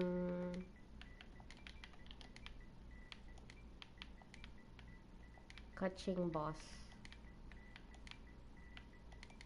Okay.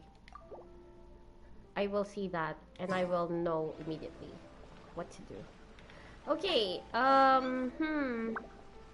I still won't probably like fully migrate to YouTube. I am still more comfortable streaming in Twitch. So yeah, and also I have drops enabled there. I don't know when it ends, but I do know that it ends. I will probably just limit my YouTube streams to maybe teapot building streams. So yeah, I will have to wait for the new fountain, see if it's obtainable by free-to-play means. If not, I'm just gonna weep, cry my eyes out. Yes, I stream more on my Twitch. Though I do like the automatic, because like in YouTube, it automatically saves your VODs, unlike in Twitch, where it disappears after a while. But that's alright. I'm pretty sure most of my subscribers, cause yeah, they only subbed because of my teapot videos. So I don't want to bother them too much with random like gameplay videos and stuff. I also want to check out Sims 4 because so like it's free. It's been free since October 18. And earlier I got recommended a video by YouTube where a builder tried building like a 90s Korean hillside community or neighborhood, and I was like, oh, I actually have Sims 4. Maybe I will try to check it out because I have never played any Sims game in my entire life. So I don't know how the game works, but yeah. Well, I guess this is all from me. Once again, thank you for 100 subs. I never thought that I'd reach this far. Just doing stuff. Oh, you have to play Sims 4? Interesting. I'll have to check it out sometime.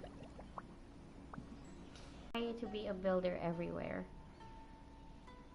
Oh, thank you. It was nice chatting with you as well. And hope to see you around sometime as well. And yeah. I'm glad to meet more teapot mains. Alright, so it's actually almost 11:30 where I am. So to everyone, good night or good day or whatever. See you guys next time.